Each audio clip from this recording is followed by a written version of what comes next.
Time to see how Metroid goes. It's very exciting. Hopefully things are gonna work a little better today, because at least right now nobody is trying to use... oh goodness. There's no issue with anybody trying to use any sort of... oh. Quality versus performance. I think it would be wise to go with... I mean, 120 FPS is not supported. And I don't even think I want 4K. I mean, could I just have it not be that? Because I think it's making the Switch unhappy. I mean, if I click this here, it's literally going to just not work. It's going to stop displaying anything. That said, I have the Switch perched up on some illusion containers because that gave it a bit more air back when it was summer and actually warm. Checking, but backwards. Okay, we'll go with quality mode because otherwise the capture card won't be able to get the 4K. And you wouldn't even be able to, I mean, the 120 FPS. Alright.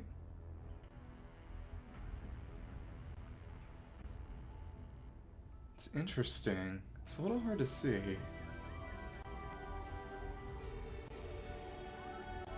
Okay, I need to turn the volume up. It's definitely a little low. We're gonna have access to... yeah! It's been a long time since there was a new Metroid. Oh, okay.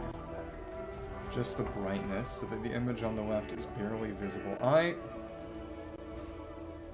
mean, I will always err on the side of making things brighter than they're supposed to be. It's better, I think. Okay, gameplay and cinematics, in-game setting. No, it's a little louder, actually. I think the intro was just deliberately a little quiet. Maybe it would be good to keep the tutorials on. I'm not as energetic as I was previously, not during this season. I'm in a bad position where I have to use a lot of very heavy blankets to stay warm because my room gets basically no central heating. And as a result, I'm very sensitive to fibers. So it's not very nice to my respiratory system. So we'll stick with this. This is good. We'll just keep max brightness. Yeah, dual stick fusion. It's interesting that they're calling it fusion. Movement and camera controls for fine-tuned aiming. Well, I'm using a Pro controller. I'm not using the Joy-Con. It gives you mouse control options by placing it down no matter what. I haven't done anything with the mouse controls yet. I didn't buy the funny tech demo game. Maybe I should have. Yeah, but I'm pretty sure that the reason the internet was so bad yesterday, part of it might have probably was the co-op. Because that's based on the host, so I was basically sending two people's worth of information to the server at once, which was a bad idea. But again, they don't let me permanently turn off co-op requests. Every time I go back into the game, it sets it back to join before. Oh. Yeah. Celebrate your stream streak, I suppose. Oh, you misused that! You use the default message. Oh, I'm sorry. Just say something and I'll repeat it or something. So dual stick fusion sounds good. Pointer fusion, but then only the motion would be for aiming. I need to stop underestimating people. I mean, to be fair, never has someone been punished for underestimating the intelligence of their audience, I suppose. But regardless, that was funny.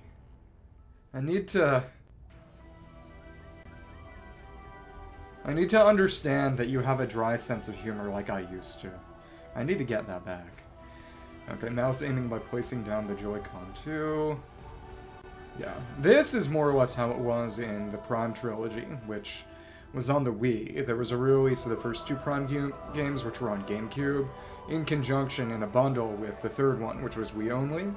And that was sold on the Wii U, and I appreciated that. It was fun there.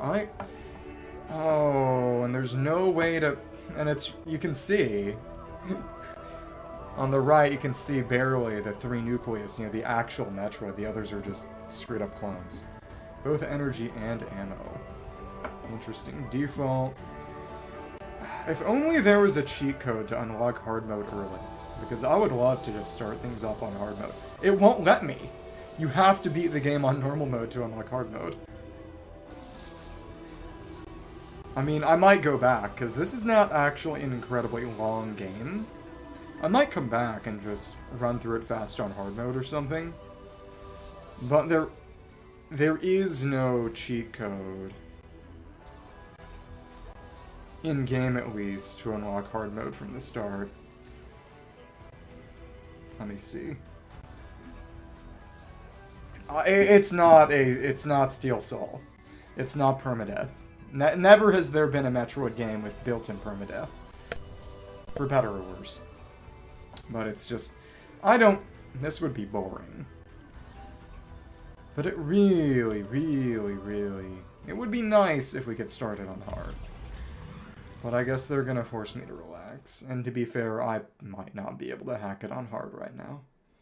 Yeah, I'm using a Pro controller. I wonder what I'd be able to do with motion. Is Cosmic Tier 20x9 determined to defeat Samus and the Galactic Federation? Silux, is that the guy from Love and Deep Space? Kidding. His army of space pirates launched a series of attacks on Federation research facilities. It is believed that the space pirates are being controlled by Metroids that have the ability to fuse with other life forms and control their minds. So this may be post... on planet Tanamaar, the Desolin system. Another Federation research facility is being attacked. Galactic Federation HQ received their distress call and dispatched Samus on a reconnaissance mission nearby, and... My phone just died? Let me check something. If I recall correctly, that name Tanamaar is very similar to, I think, the final planet in Jedi Survivor, right? Is the second one Jedi Survivor or Jedi Outcast? Whichever the second one is, where he's, you know, not a baby. Like, that's Tanalor, right? I need to play that game. I need to play that game. It's the gunship. Yeah, exactly. Thank you for having that on hand. And going down, and it... Based on 20x9, people were saying that this takes place after Super Metroid, which is interesting because originally they were supposed to all be wiped out. The space pirates were supposed to be completely wiped out after Super Metroid.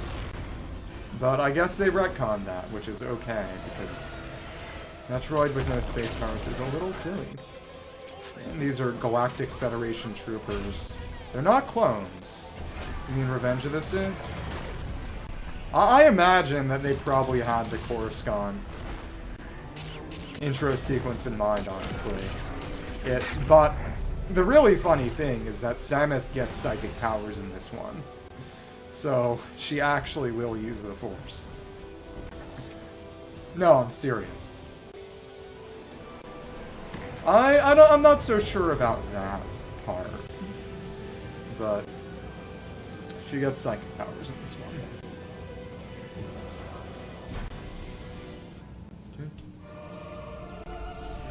That's the classic intro theme and save station theme, and you could hear a wheat motif of the base game as well. Oh, we don't have any motion.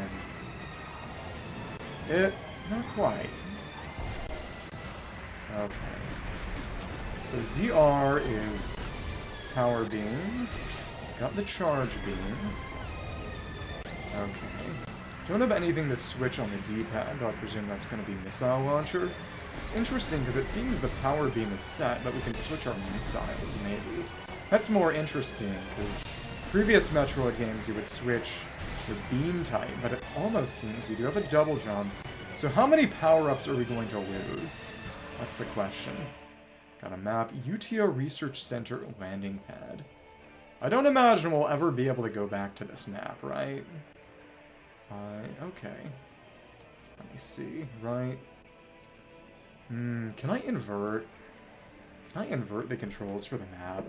This is really, really funky because it's rotating to the right instead of moving the map to the right. So it's inverted as compared to the way 3D maps usually work. So we got 99 out of 99 energy. We got the arm cannon. Have a charge beam and a missile launcher. Oh, they've got descriptions already. Got the Varia Suit, which is... In the Prime games, they tend to treat her Varia Suit like the base suit, when in most of the base Metroid games, the Varia is an upgrade. And in the Japanese, it's... You know, it's Varia. It's very plainly barrier, because it's... It allows her to resist heat and cold environments when that's relevant. But I guess in the English you could say it's kind of taken on the idea of variable, because, you know, it allows her to resist variable environments, so that would be fair. In only 2 games is it used to resist cold instead of heat, in Fusion and Dread. In all the others it's just for resisting heat. Though there is an ice area in Prime 3, though I don't think they actually have any way to deal cold damage. You only get there after you've already gotten the relevant suit, and yeah. Okay, the Varia Suit is a power suit created by the Chozo, who are birdmen. It has been modified specifically for Samus and includes a life support device as well as other defense functionalities. In strategy, the Varia Suit's modular platform allows it to upgrade its functions, including added visor modes and expanded weaponry.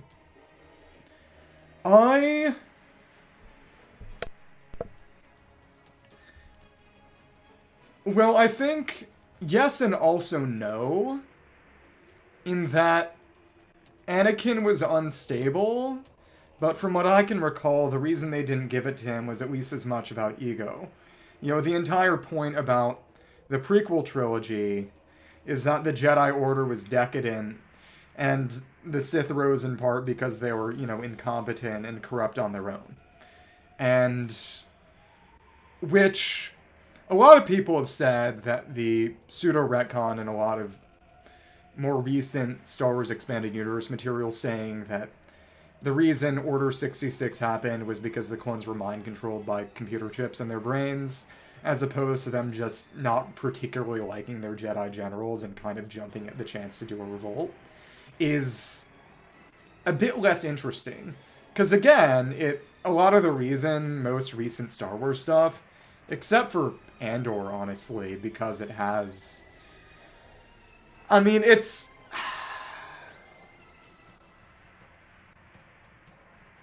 Well, the other thing is that, in the long run, though it's not like they could have known, except, I don't know, you know, Mace Windu having limited precognition, that's only explained in supplementary books, which apparently are quite good. But regardless... Couldn't have known that, oh, this is, you know, if we had given him that title, he wouldn't have become Vader and killed all those kids. He wouldn't have become Revere Genshin Impact. But it... Oh, goodness. I mean, because that is one of the breakpoints. Yeah. But the big thing is that the entire point of the prequel trilogy was an analogy for, you know, U.S. involvement in the Middle East and surrounding events in the late 19th, 20th to early 21st century. I mean, Revenge of the Sith is basically about the Patriot Act. Or at the very least, it took on that resonance at the time. You know, they're giving up all their freedom. They got conned into giving up all their freedoms because of something that was internally, more or less internally orchestrated. But it... Yeah, exactly. Do you think George Lucas is a 9/11 truther? Combat visor. The combat visor is a suit's default vision mode. It displays remaining energy and missiles, a radar and minimap, and general information needed for combat and navigation. You know what? I am going to detach the Joy-Cons for the first time really ever. And, alright, that's how we do it. Let's put this back. Let's not drop the Switch 2. Let's put it back in the dock very carefully. Okay. I am going to use Come on. Jar Jar did not have the Force. Jar Jar was a dumb character created to appeal to children in the same way as the Ewoks. The difference is that it was done badly. Remaining energy and missiles, a radar and minimap. I mean, I think you could... It would be funny to say that he might have had some latent abilities, given what he did in Episode 1 with all the droids. But the idea of a Darth Jar Jar is, you know, a level of schlock beyond even what they put out. I don't think it would be good or even funny. I mean, maybe a little funny, but... Oh. But again, it's like I've said before. Part of the reason the sequel trilogy sucked, you know, one was just... They didn't plan anything ahead of time because they didn't want it to be attributable to anyone besides Kathleen Kennedy and new Lucasfilms and Disney. Oh. Okay. Well, to be fair, if something created after the fact is one thing, but I don't imagine it would have ever been implied from the start, even with the Battle of Naboo. The entire point is that, you know, comic relief, a cartoon-type character in what's kind of honestly a Japanese samurai movie setting. Right, but what I mean is that there's a difference between extended material and what was intended for the original scripts. Those are two very different things, and they need to be contextualized. And it's just, there are three reasons, really, I would say. Well, four, honestly. One, they threw out all the interesting extended material, including the sequel treatments. Two, they deliberately didn't plan anything for the future. Three, the internal the sort of real-world political motivation was a lot less interesting. Again, it's a lot more interesting to be, you know, war in the Middle East bad or Viet Cong good, whether you agree with it or not. It's a lot more interesting than just a milquetoast defense of basically, you know, the spirit of Hillary Clinton. And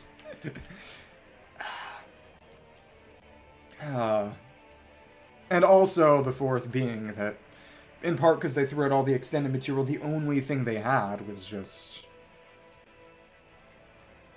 Well, once a series goes on long enough, you have to treat it like Arthuriana or something, or Greek mythology. After a certain point, you know, after the original materials, it's just everyone making it up as they go. But you know, you isolate that core. But I think if you're gonna go, you know, there's a big difference between criticism from an artistic perspective and criticism from just, you know, chutted out internet rage. Because the original Star Wars movies were very, very lived out. The difference is that they were good. Legitimately, the original trilogy, by way of saying, yeah, this is a samurai movie and the protagonists are the Viet Cong. The enemies are the 20th century United States. That is a lot further left than centrist third-way Clintonite democracy, you know, liberal democracy, which is what the sequel trilogy is trying to defend through allegory if it's trying to defend everything. Well, they all hated everything each other made, because they all had different perspectives. Again, the reason Last Jedi was bad, to the extent it was bad, is because J.J. Abrams put Rian Johnson in that position. J.J. Abrams is the one who put Luke on Octo. And obviously, he was thinking maybe, oh yeah, it's just going to be the original trilogy again, except Luke is Yoda. We've had this discussion. The difference is that the original trilogy already exists. They didn't need to do it a second time. Make a goddamned new movie. The original trilogy still exists. People can watch it. I don't think he necessarily should have stayed alive. I think they did as well as they could in the position they were put in. I think part of the reason the second movie looks so bad is because J.J. Abrams came back and got rid of everything it did in order to basically pretend like the second movie was just his own Empire Strikes Back a second time, where presumably Luke was just Yoda too. And it would have gone the exact same way. presumably they probably would have revealed Palpatine at the end of J.J. Abrams' version of Episode 8 or something. If he even had the idea that Snoke was a Palpatine clone at that point. We don't know. Because J.J. Abrams is a dumbass hack who has never planned a single thing ahead in his life. He's admitted to this. He made Lost just not planning anything ahead of time. That's why there's so many plot holes, because nothing was planned. And there's some writers who are talented enough to basically wrap things up at the end, even if they didn't plan everything ahead of time. But J.J. Abrams is not talented enough for that. Very few writers are talented enough for that, which is why you should generally plan things ahead of time. Or at the very least, make the ending good enough, like JoJo Part 3, where the entire Egypt arc is pure adrenaline throughout to the point that it makes up for the fact that it was all BS obviously shoehorned in at the end. Because it is just that good.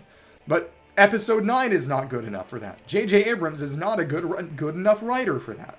What they should have done is chosen either J.J. Abrams or Rian Johnson to make the entire sequel trilogy. Hello. We are discussing Star Wars. Because it would have sucked if J.J. Abrams did all three, but at least it would have been consistent.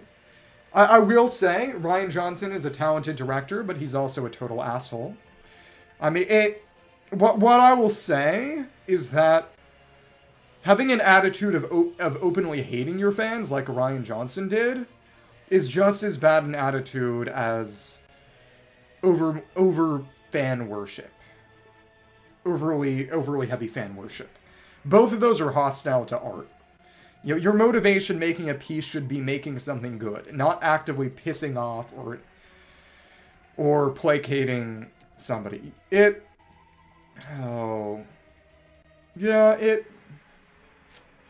Frankly, they just should have used the sequel treatments. They were more interesting than what we ended up with. But in the end, J.J. Abrams is also just a coward. The one very interesting thing in Last Jedi was at the end, where they basically said, how about we move on from this whole Sith Jedi thing? And then they just said, no, actually, we're just going to bring it back in the final movie.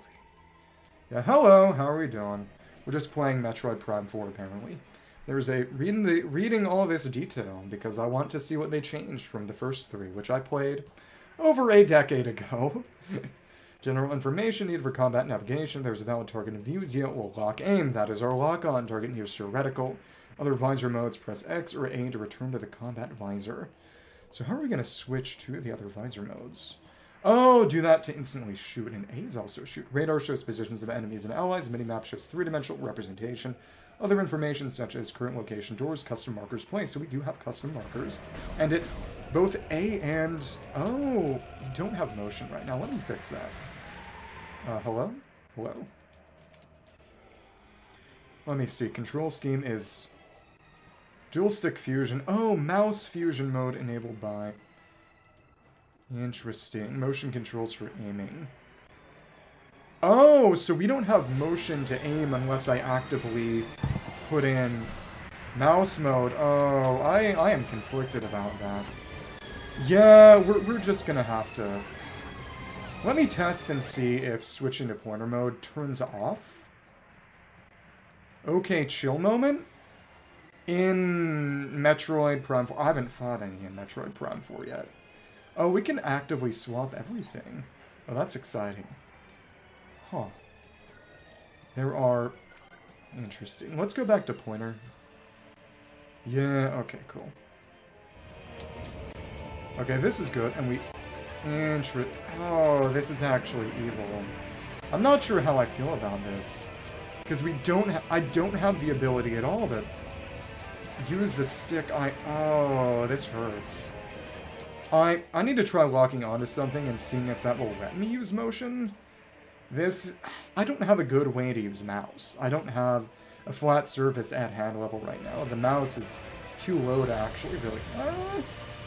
Maybe if I increase sensitivity a little, but yeah, I'd have to way increase sensitivity. In Metroid, I would probably say... What gave me the most trouble? Probably the Diggernaut in... Either Ravenbeak in Metroid Dread or the Diggernaut in the Metroid 2 remake. Those were ones that were actually difficult. The Diggernaut in particular, I died to a couple of times because I didn't realize that I was supposed to use the Morph Ball climb on it. But other than that, yeah, we're gonna stick with this and probably if they let me use motion when I'm locked on, that would be fine. Let me... Oh, enable motion controls for aiming. Okay, let me see... Yeah, this is a good balance. I can use motion in conjunction with the stick. That is very, very good. I see something I can lock on to. Okay, that's exciting. Stay still, or... Okay. Though I definitely want to increase sensitivity a little. Okay. It's definitely a little too insensitive. I won't be able to rapidly swing it, which is what I'd like. Let's take this up to a 60, and maybe this up to a 70. I didn't know you'd played any Metroid games. He knows ball. What Metroid games have you played? Is it just... Which ones? I didn't know you played any Nintendo. And also, I'm going to spoof these. I don't care anymore. It's not going to come until after Christmas, but I ordered a fake amiibo that you can interchange and trick with. Scan Visor, one of the Power Suit's standard visor modes, providing analytical and data reference functionality, can also access and activate certain devices. Press X to switch to the Scan Visor to scan in the reticle at a scannable object, and press and hold ZL. Interesting. Oh, to lock on. Turn to the combat visor, press X or A/ZR, so either press it again or just press shoot. Important targets appear in a bright yellow. Essential information recorded in the logbook. Time by pressing minus. Space jump lets us do a double jump. These boots enable the wearer to trigger a space jump, utilizing a brief thruster burst to jump again in midair. Midair, press B or L to jump L.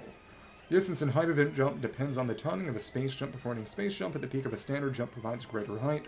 Triggering one just before landing provides greater distance.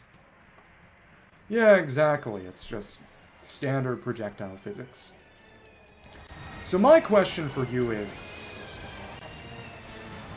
that made me panic in a... probably back when I was playing the original Metroid 2, when I first ran into normal Metroids. Also, as you can see, there is an inherent burst fire mode. I'm holding down shoot, and it's still firing 3 whole shots before I... So you can just tap it rhythmically if you want to keep a rhythm up, before it even starts charging. This is something they changed for the Prime remake, which I did not play, but it's interesting. Arm Cannon, Power Beam. Power Beam converts bioenergy from Samus, damaging projectiles. Is this a Dune? As the Arm Cannon's standard weapon, its strength is unremarkable, although its rapid-fire performance is excellent. Press A or ZR to fire a Power Beam shot. Pressing and holding ZR to quickly fire 3 shots, then begin charging the beam. Exactly. The Power Beam's rapid-fire performance and velocity make it very effective against fast-moving targets. When a door or gate's sensor is hit with a Power Beam shot, its lock will disengage, allowing the passage to open automatically as you get near. Well, that's exciting. Again, you have to shoot the door. The Charge Beam, exactly. Charge Beam condenses beam energy inside the arm cannon, releases it all at once for increased damage. Fully charged, it is 5 times stronger than a Power Beam shot. Charge the beam, released to fire, draws in energy and ammunition. I like that they're giving us numbers. Shots may be launched half-charged or fully charged, depending on the charge's duration. I didn't know there was a Metroid arcade game. Are you sure it's not a Halo arcade game? What's really funny is that Prime 4 was made by Halo devs from 343. So there's a lot in here that's very Halo-esque, which, to be fair, I wouldn't really know, because I never played those games. I watched my dad play a few of them on the retro Xbox. I think I said this before, but I'm pretty sure he had the Fat controller. So it was a light gun game. The Prime games do feel pretty similar if you're using to a light gun game, if you're using pointer controls, which is very charming. Charge's duration, half-charged shots are quicker but less powerful. Fully charged shots take longer to power up and inflict maximum damage. Missile launcher, Arm Cannon's built-in sub-weapon, different sub-weapon is... So we have multiple sub-weapons. Missile launcher, compact artillery sub-weapon for launching explosives, selecting onto a target before firing. Cause the missile and automatically track that target. Each launch uses 1 missile. Press R to launch a missile. Sub-weapon is active. Press the right directional button. Activate missile launch and then fire. Explosive firepower can break weapons that are otherwise too durable for standard beam weapons. Missiles can also be used to remove a lock unit explosive. Big thing here is, I want to see how much stronger it is and test that DPS out. Because, very obviously, if we can spam power beam shots... Actually, 1, 2, 3, let me see. Let me track that. 1, 2, 3... How many can we shoot in a given? 1...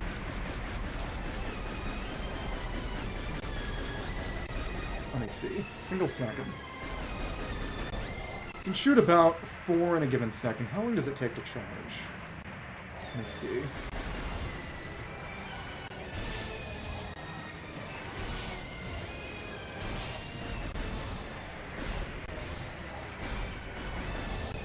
It's actually worse DPS, I think. Yeah, it's worse DPS. That's basically 2.5. Of course, I'd have to be really spamming it, but... Okay. If we're just going for DPS, and I imagine missiles might be a little bit better. Doesn't matter, I'm not even in hard mode. Okay, Morph Ball.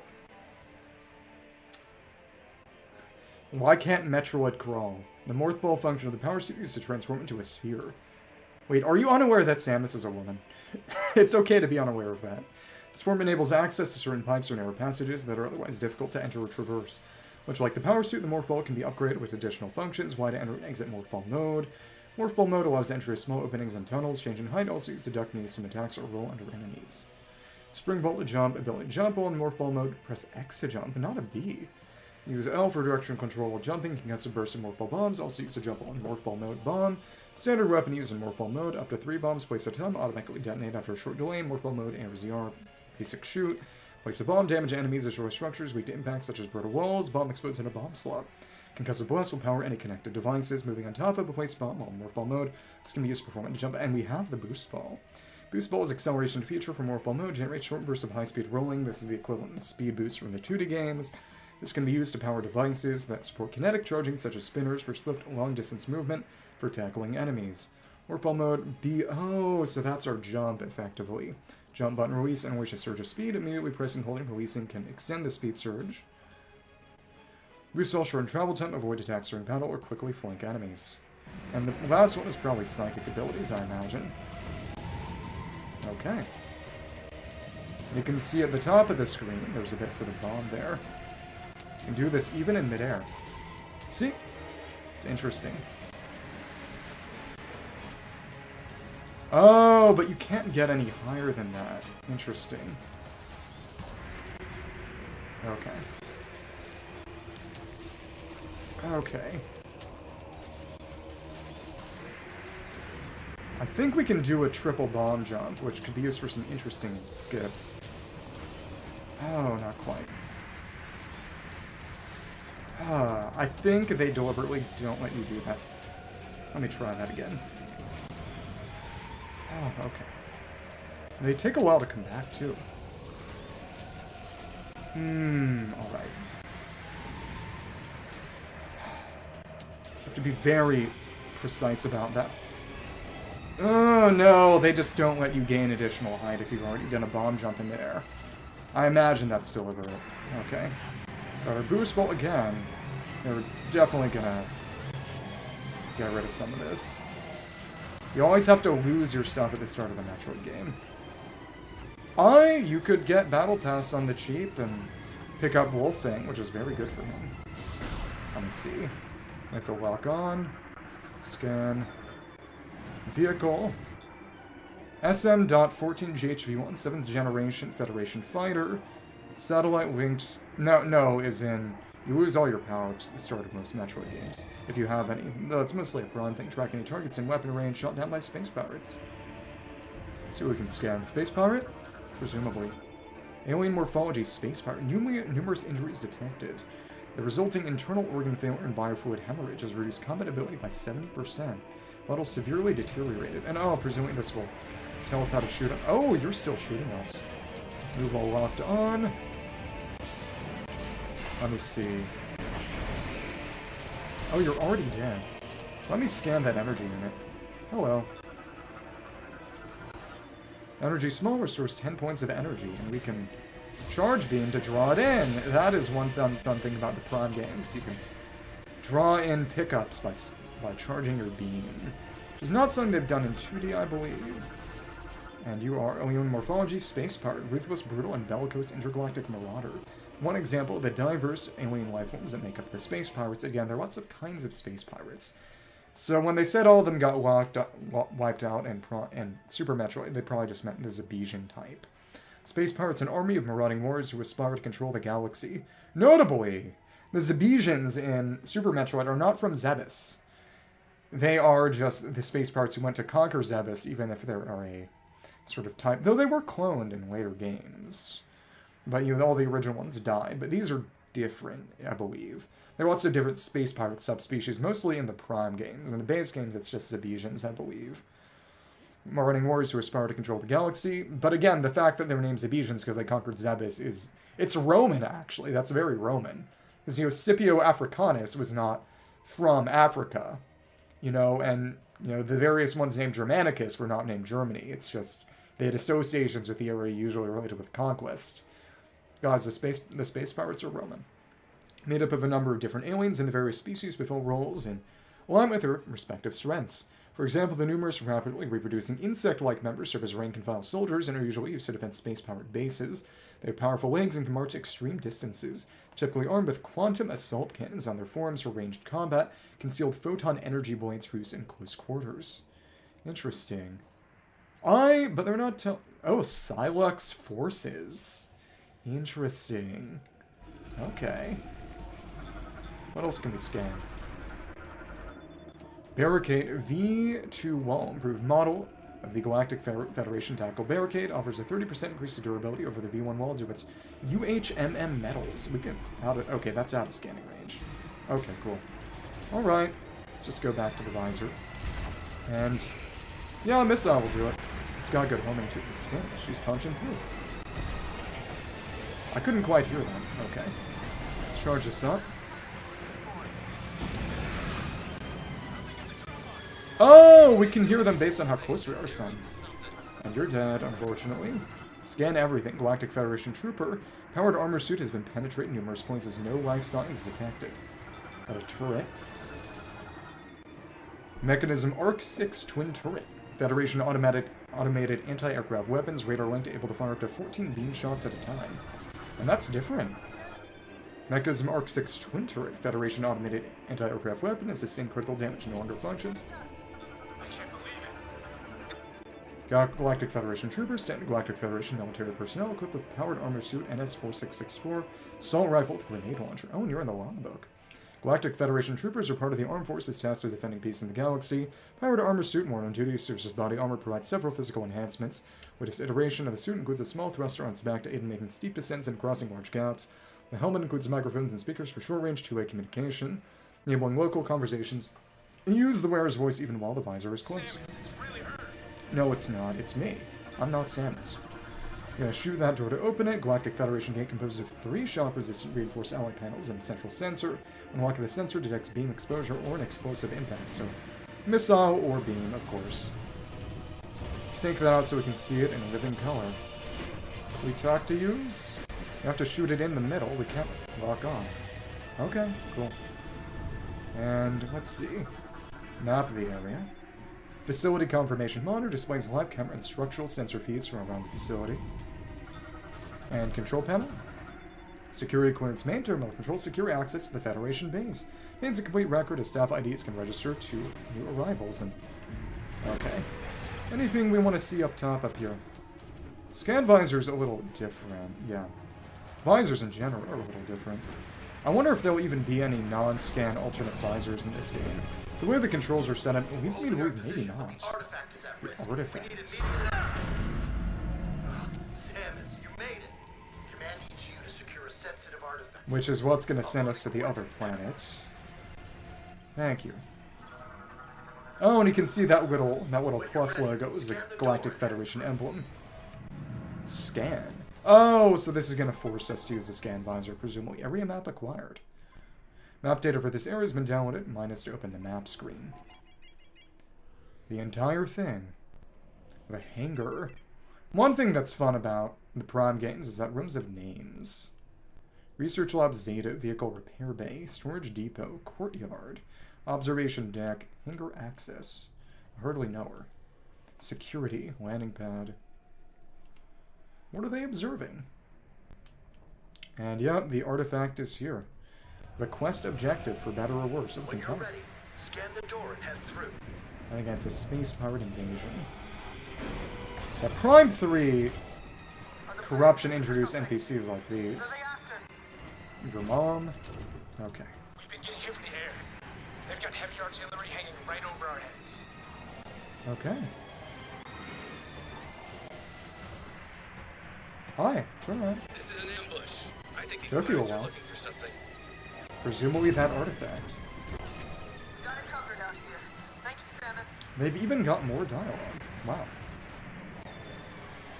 We're good now, thanks to you. Yay. Right this way, Samus. Head inside. We got it covered out here. Okay. Thank you, Samus. Oh, we're stuck. We can't leave it early. That's the one thing. Were you able to scan the door? No. Unfortunately, I'm stupid. I can talk to you. Security is locked down. Use your scanner. Is that... I don't presume that's actually a real door in terms of objects. Guys, it's elemental sight. Were you able to scan the door? Will we say anything when we scan the door? Your scanner. Are you sure about that one? Yay! Okay. Security ID registration complete. Bounty Hunter Samus Aran full access Federation base is always here. granted. Go get him, Samus. Thanks.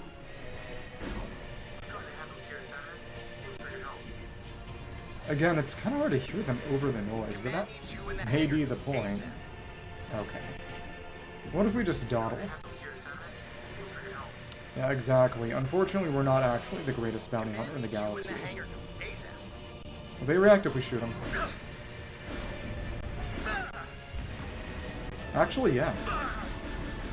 In Prime 3, we were able to actually get shot by turrets on the Galactic Federation gunship if we shot them too much. What are you doing? Stop. Hey. Get off. What are you And that was a way to actually get a game over. Knock it off. Quit it. Hey, what are you doing? They have individually voiced lines for the GF troopers when you shoot them. What are you doing?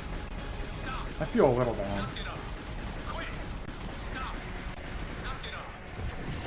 But it's recordings of the same line, which is interesting, and those are two more wasted missiles. Okay. Anything to scan out there? No, nothing through those windows. We got crates and another security terminal. Isn't that exciting? Security clearance sub-terminal provides support and emergency redundancy of the main terminal. That's actually very responsible of them. I like that. Standard size, storage and transport locker of the Federation, medium durability cargo protection function, stood its casing break. Can we shoot those for missiles? Large Federation container, larger size, standard container, usually used for storing, transporting supplies, print is similar to standard. Yes, actually. Nice. We got energy and a... well, I should have scanned that missile pickup. Regardless. Cover me, somebody cover me. Okay. Let's save him, I guess. Oh, we got more. Coming through the roof. Let me see. 2. Sort of a 1.5. Oh, but you're strafing. Interesting. Yeah, it's probably a bit faster considering they're strafing to just use the missiles because they're home. Large one. Energy medium restores 20 points of energy. And what is this? What vehicle? Dive spike. The cone-shaped chassis and thrusters enable direct insertion to fortified positions when the impacts are mitigated by energy conversion upon opening. Basically a bunker buster. As a troop drop method. Missile ammo small replenishes 5 missiles. Air defense monitoring system terminal. Linked to a satellite above the facility. Monitors aerial threats. Collected data appears on the display. Everything is scannable. Why? Central Command Subterminal provides access to the main terminal as well as operational support for vehicles such as fightercraft and Golem war mechs. I believe those mechs are going to show up in the main game. UTO Research Center Confirmation Monitor shows live camera and sensor feeds from several tactically critical areas throughout the facility used for assessing combat situations. So much of this. UTO Research Center Confirmation Monitor shows an assessment of the laboratory's structural stability damage to the facility, currently at 15%. Oh, and, well, we missed that pickup because we spent too much time scanning. Nice. Monitors have sustained critical damage. The displays are broken and no longer function. Okay. And these are more barricades. Central Command Terminal, connected directly to Galactic Federation HQ, can control devices and systems around the facility used to issue orders to Federation troopers. Hardware knower. Oh, it can scan the breakpoint in the roof, I think. Terminal's internal circuitry damage, non-functional. And this is... multi-monitoring display. Shows aggregated data from several systems across 6 screens, randomly selects key findings to display. Maybe it shouldn't be random. Okay. Hi. Are we safe in here? There's holes punched through the roof. I wouldn't say so. I think you should leave and let me handle this. He's kind of dead. You better get moving. I'm sure we'll be fine. I'm not actually so sure about that. You better get moving. Yeah, but sure I don't we'll be fine. believe we can actually save any of them, no matter how fast we can kill. I don't know, actually. Some of the games you can do something similar. The demolition troopers in the 3rd game can be saved or die, depending on their performance, so who knows? It would be nice to get a couple more missiles. Big thing is, there's no way to immediately reset position, it seems. It's one thing about the motion. You have to actively use a joystick. Fuel pipe is ruptured and ignited, the fire is contained, though an explosion risk remains. Exercise caution, your open flames are going to have to morph bomb. Presumably. And what is this? Vehicle DAT Tactical Truck. Armored all-terrain 6-wheel vehicle used to transport assets such as military personnel, ammunition, and parts for repair. Yeah, I wonder. That's what we had to do. Oh, we have our danger sensor. That's fun. Can't get through there, we just have to roll under the fire. I didn't think we'd hop. But unfortunately we did, and then we took some damage that we didn't need to. Exciting. Not that it means much, but still. Oh, and we couldn't scan those crates because it's pirates. Let's use our missiles, because they will actively evade. Oh, and that's that Golem Warmack. That's fun to see. It's got a laser. Are you sure? I think you've got it handled, judging by this thing. Galactic Federation Heavyweight Class Golem Mech. MK-99 Bipedal Manned Warmack. Brighter Mordout includes a charged particle cannon with a max output equal to a frigate's main battery. You can hack it. I'll just scan this. DAT Tactical Truck, another one. Vehicle Fire Critical. That's why. Okay. And it's 2 missiles. We'll take it out. Oh well. Pirates, how about you don't die dropping out of the sky? Dropping out of the sky? You know, maybe we could be a human shield or something. Okay. I would really like to see how many people we can maybe save. Will missiles, more of them. Okay, can we get some missiles from somewhere? Yeah, we can. Come on. Thank you. And a charge shot works, but mostly enemies have to draw stuff in. Not that many. Do we get them? Maybe. Who can we talk to here? Just another GF trooper. Nothing I see, and yeah, he died. I don't know if we could actually save that one. This is a nice place for an ambush. We're sitting ducks. So when is Silo X going to show up? And this won't damage me yet. This will damage me, I believe. Yep, and if I went to Morph Ball mode, I could get even more into the damage zone. Why would I ever do that? Your holding position. Waiting orders. Okay, you're not in a talking mood. Over. Quit it. Quit it. Knock it off. Stop. Okay. Yep, and a space jump, but again, if they're gonna show it like that, I wonder if we can lose it. Request immediate assistance. Incoming dropships out of position. Let me see. Then, let's get rid of these. Maybe I should turn motion sensitivity a little down, because it's making the camera a little jerky. Jerky. Take this back to a little bit less. Okay. Now this is fine. And really, you mostly want to be using lock-on. Honestly, if I was in a place to use mouse, I would probably like that too.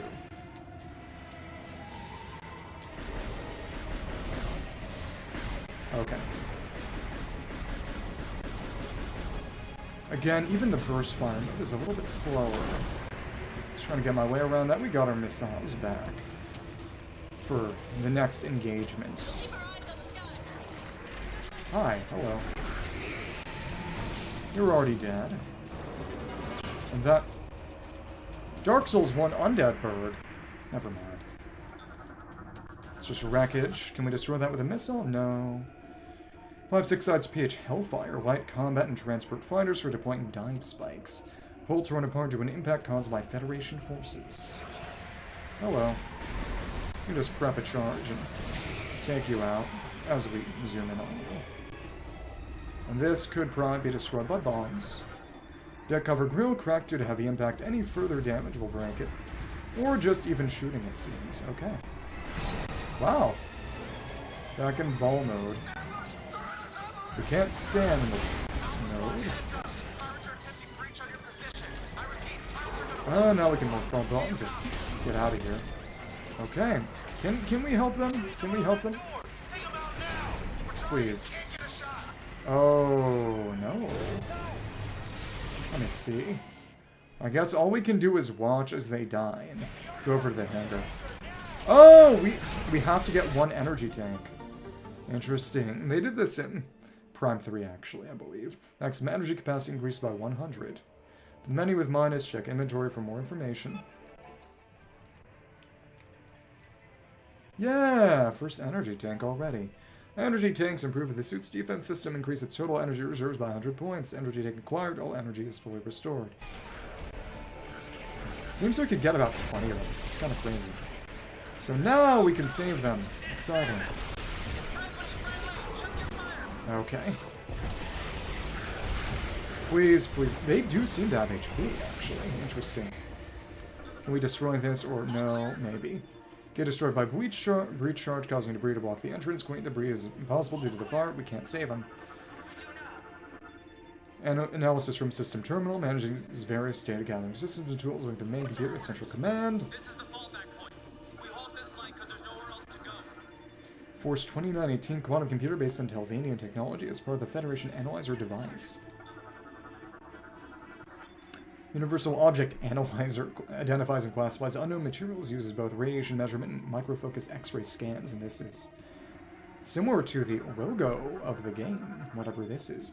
Latest artifact research notes, behavioral analysis, 3D simulations confirm the ring's orbital rotation pattern, possible iterations are still being calculated. And this hologram of the Desolate system artifact detection location mapped, marked. I hardly know her. Seal up a little. Though I don't think we didn't take any damage, did we? That's right. So if this door isn't usable, will we even interesting? And that, nothing. Oh, that door is just unusable. Doesn't even have a scan for it. Okay. Force 2918 terminal. Force 2918 quantum computer confirms and manages its state. Quantum computers. Guys, it's a sci-fi setting. Really more science fantasy, because we're about to get psychic powers. Federation lock-on gate. Use the lock-on ability on the central sensor, reveal 4 free sensor targets. Shooting the free sensors will not unlock the gate.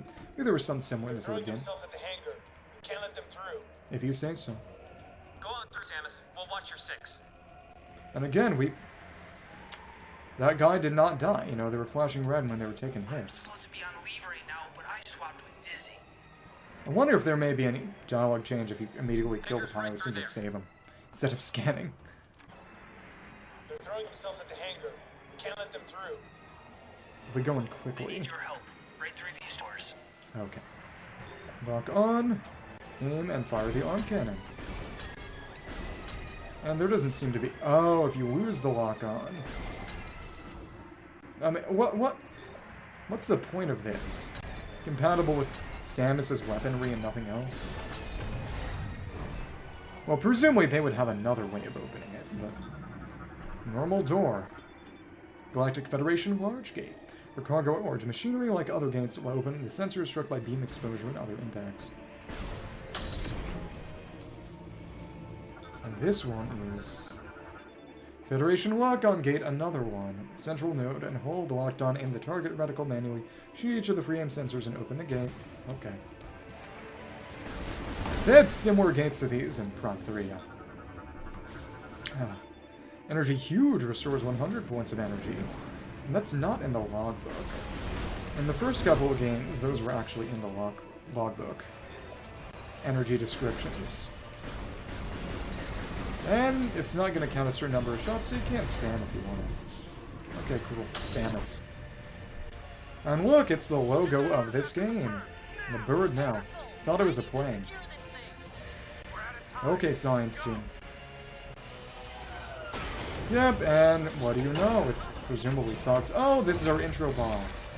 It's exciting. Hello. A Metroid? No, actually. Metroids are back in a big way. So we're gonna fight you, or? Probably.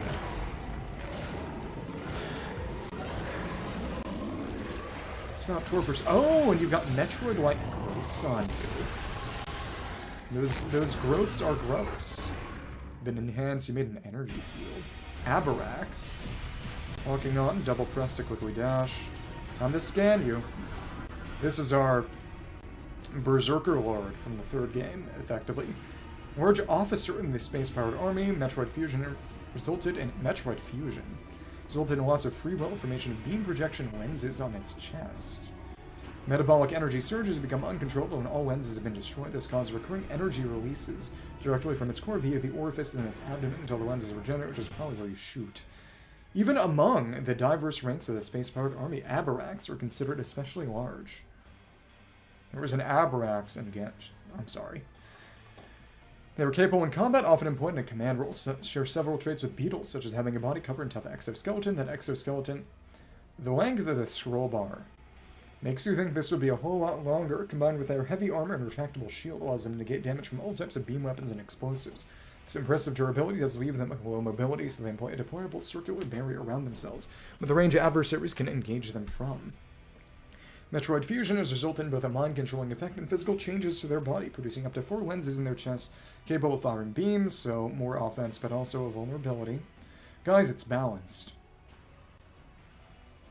That barrier, holy crap, they can cast Compelled Duel.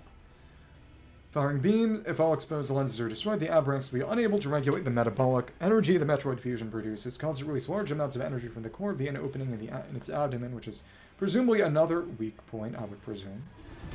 Hello, friend. Oh, we can jump over that shockwave. It's just the Berserker Lord, literally. That's really funny, honestly. And what is this thing? Let me see. I can't scan that. Okay. Let me see. Clock on there. See how long it takes to... Oh, we can frame that. Fun. 1, 2... Let me see how much more damage. You can fire basically 1 a second. So if it's more damage than 4 beam shots, then it would be usable and good. Let me just see. Let me see. We miss out, oh, but you're blocking that one. Interesting. Yeah, that's a lot more damage than 4 beam shots. Okay. We need to use our missiles if we got them. Not shooting. We should increase the sensitivity a little. Maybe I need to bite the bullet and just use the darn mouse controls. Free in motion. Revise. Snap the cursor valid sub-targets. Tilting the stick. Well, that... Interesting. Revised. Why is that not automatically selected then? Whatever.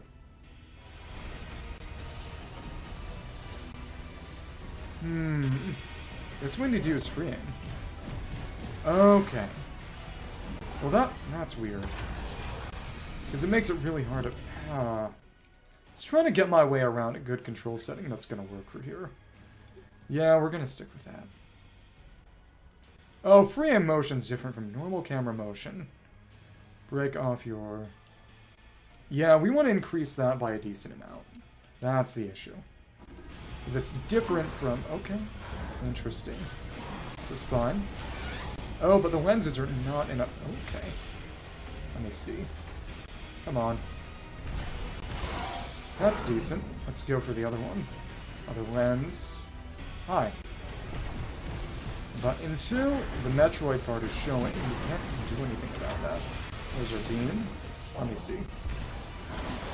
Cool. That's gone. And now presumably we can shoot you? Maybe. Hi, hello. Oh, you have a grab attack. What the heck? Okay. Okay, come on. To dash. Let me see.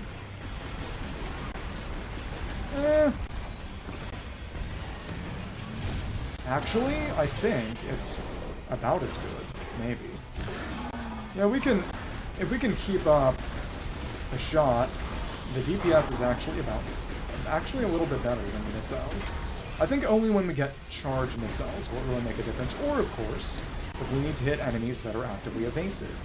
So there's a reason for them on this. It's the threshold to let us free aim. But again, they want us to be using the free aim. That's one. Stay out of the way and not get grabbed.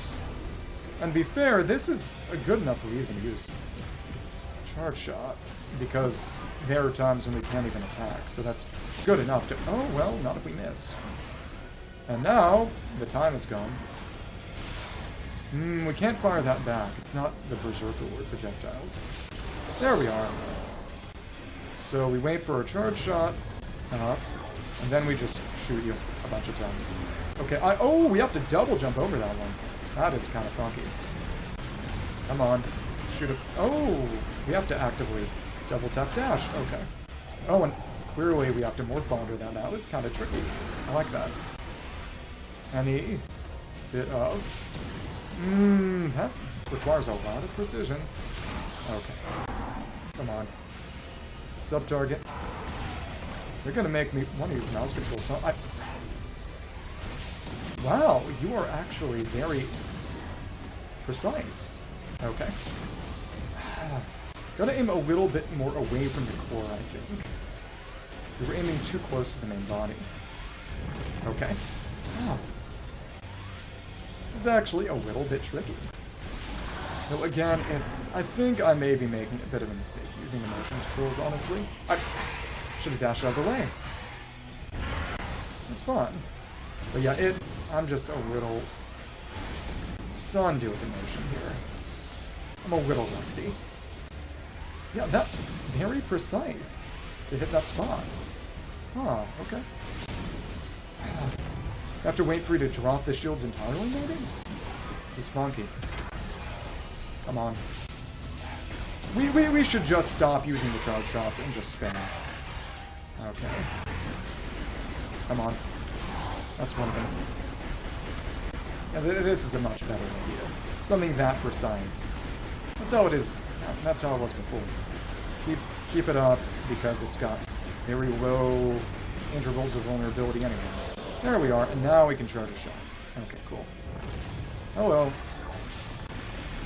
Let's keep on shooting. Okay. Morph. Shoot into your belly. Okay. Done and moving to dash, and this should take you out.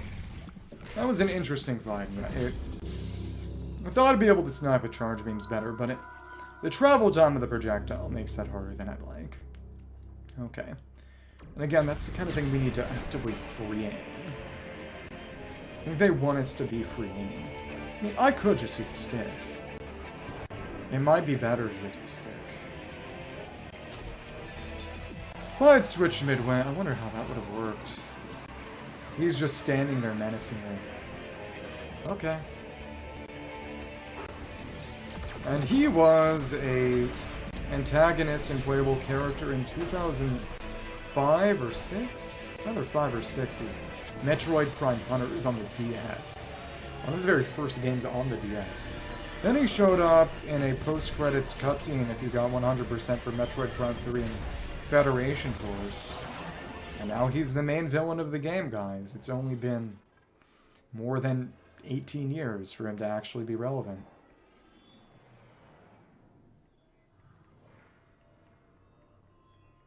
Yeah. Okay.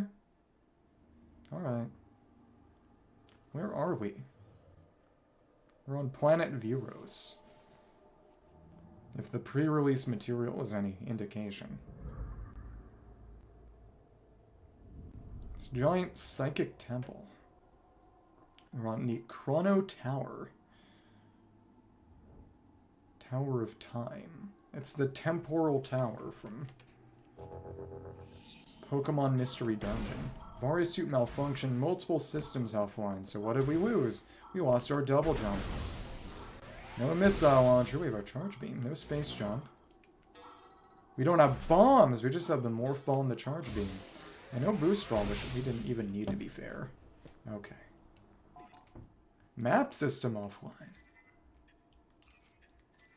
Missile launcher offline. Be funny if they highlighted it, but in red or something to show it was gone. Galfed. The Gal Federation. Some of them were women. Big old desert. It's the ice. That's the jungle. And then... that might be the factory. That's the volcano. No, that's the factory. It's actually the motorcycle factory, too. Let's see. Yeah.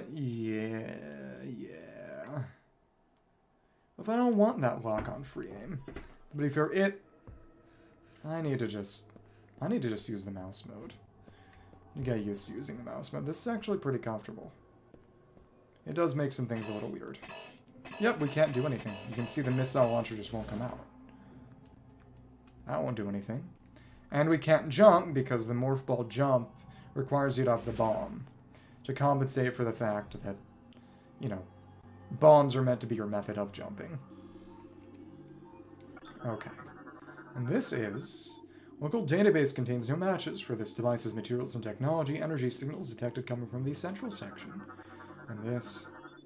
analysis implies this is a mechanoid variant. Local database contains no matches for its materials or technology. We're not on that other planet anymore. We're on Viros. Hello. Big ol' eye.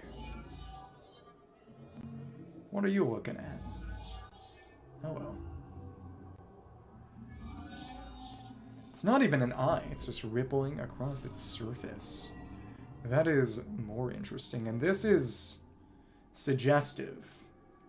But after all, Metroid is a series about motherhood. Okay.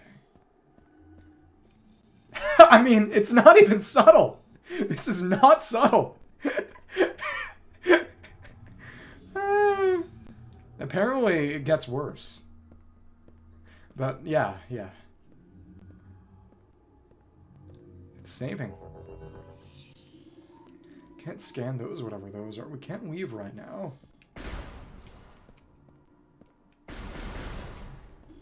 And this door, do we have to shoot it, or...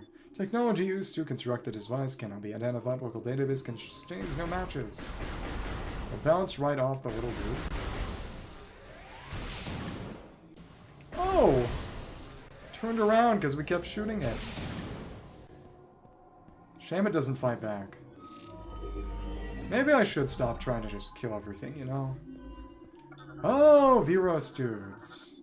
Statue of an unknown species composed of an unknown material. Local database contains no matches for the material's geometric signature. We're gonna have to shoot that, right? Analysis implies this sensor is part of a device made with unknown technology. Local database contains no matches for its function, operation, or effect. Hello.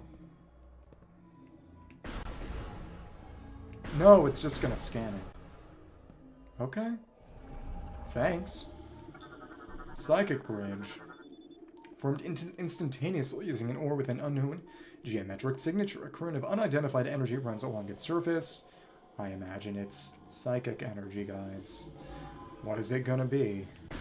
But again, we can't open these, at least not right now. We are totally reliant, and yeah, we... oh, Chrono Tower Hall of Priests. Central level entrance. Hall of Priests. Okay. Both sides of that room, and... lots of them. Okay. Analysis implies this is a slot for storing a mechanoid. Local database contains no matches, so it's gonna go in there, I presume. out of scanning range. And before that happens, an android created using an unknown technology. Local database contains no matches, no energy signals detected. And this is also out of scanning range. Hi. When will it get in scanning range? This is going to open up.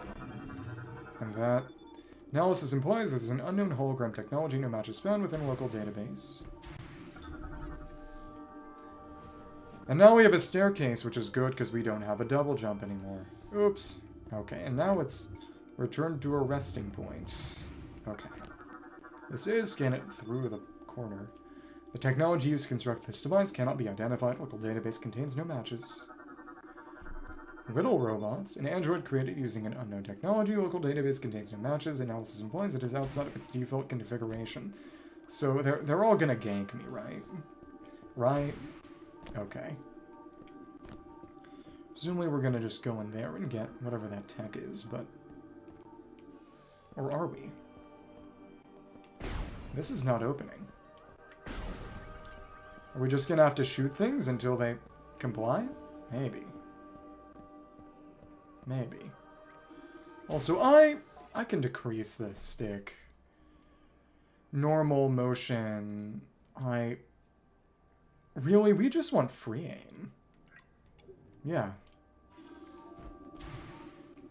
All we really need is free aim while we're locked on. We don't need motion except for that. This is good. So do we have to shoot it, or... Let's go to the other door. I mean, it's yellow on the map here, which is usually a good sign. Okay. I guess we just go the other way. For now. That will not open. But no, actually, I'm serious. If we're gonna go all stick, I need to increase stick sensitivity. And yeah. Hello. 56. Okay. Just gotta fine-tune this.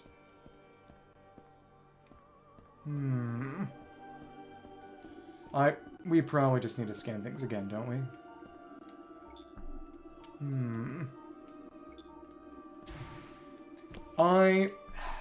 No, we gotta turn motion back on, but just get it really, really kind of insensitive, I'd say. Okay. Maybe a little lower than it initially was, actually.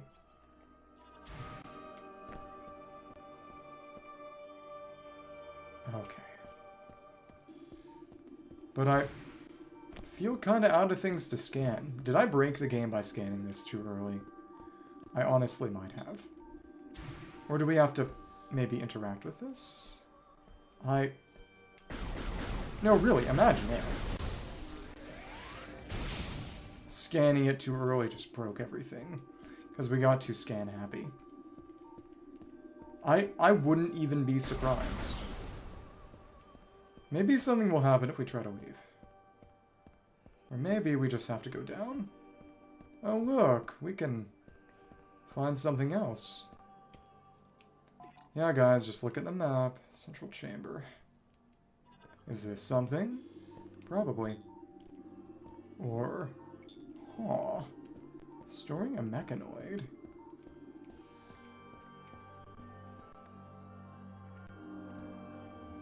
Okay, yeah.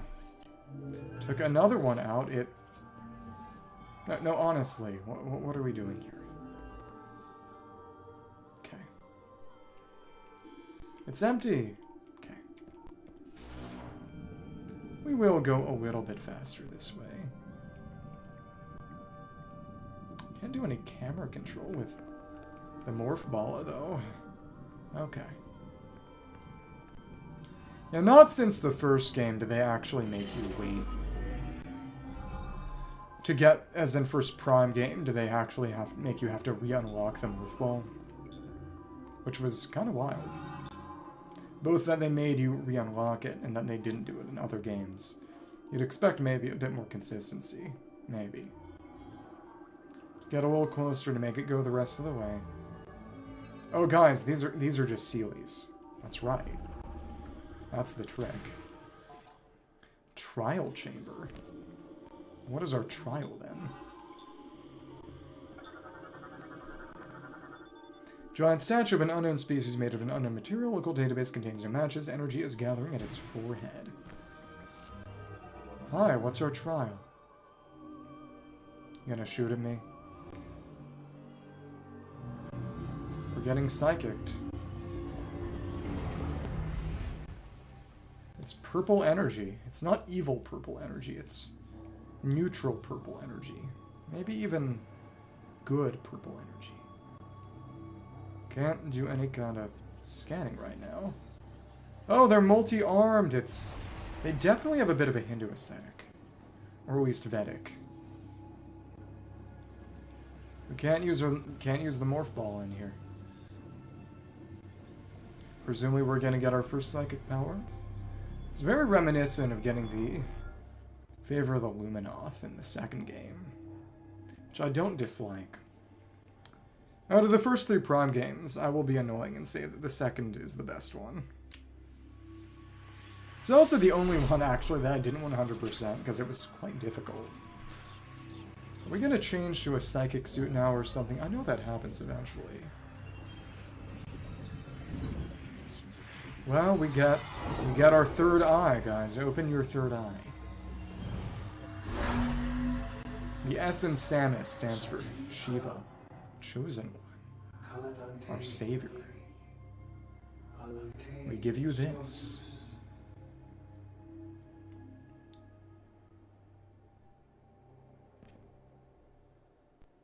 Oh, well, we've got purple highlights on the suit now. That's the big thing. Psychic crystal acquired. Wonder if this is going to do anything on its own, or just be a plot item that lets us just get psychic abilities. Releases the latent psychic powers residing within you, enables interacting with psychic technology using your visor. Say to fire a psychic beam, you have to switch to the psychic visor. The scan visor is now just the psychic visor. Open the menu with minus, check the inventory for more information. Okay.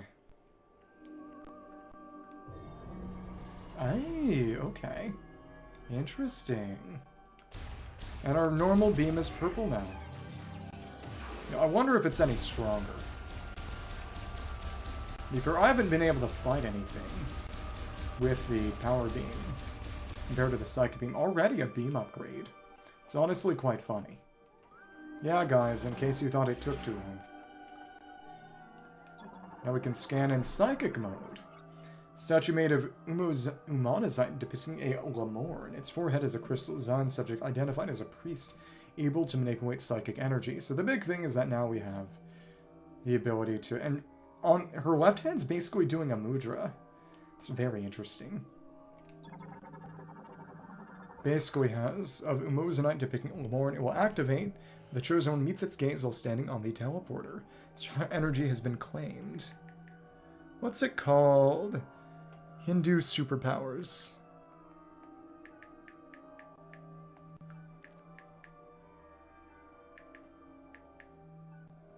They are called Siddhi.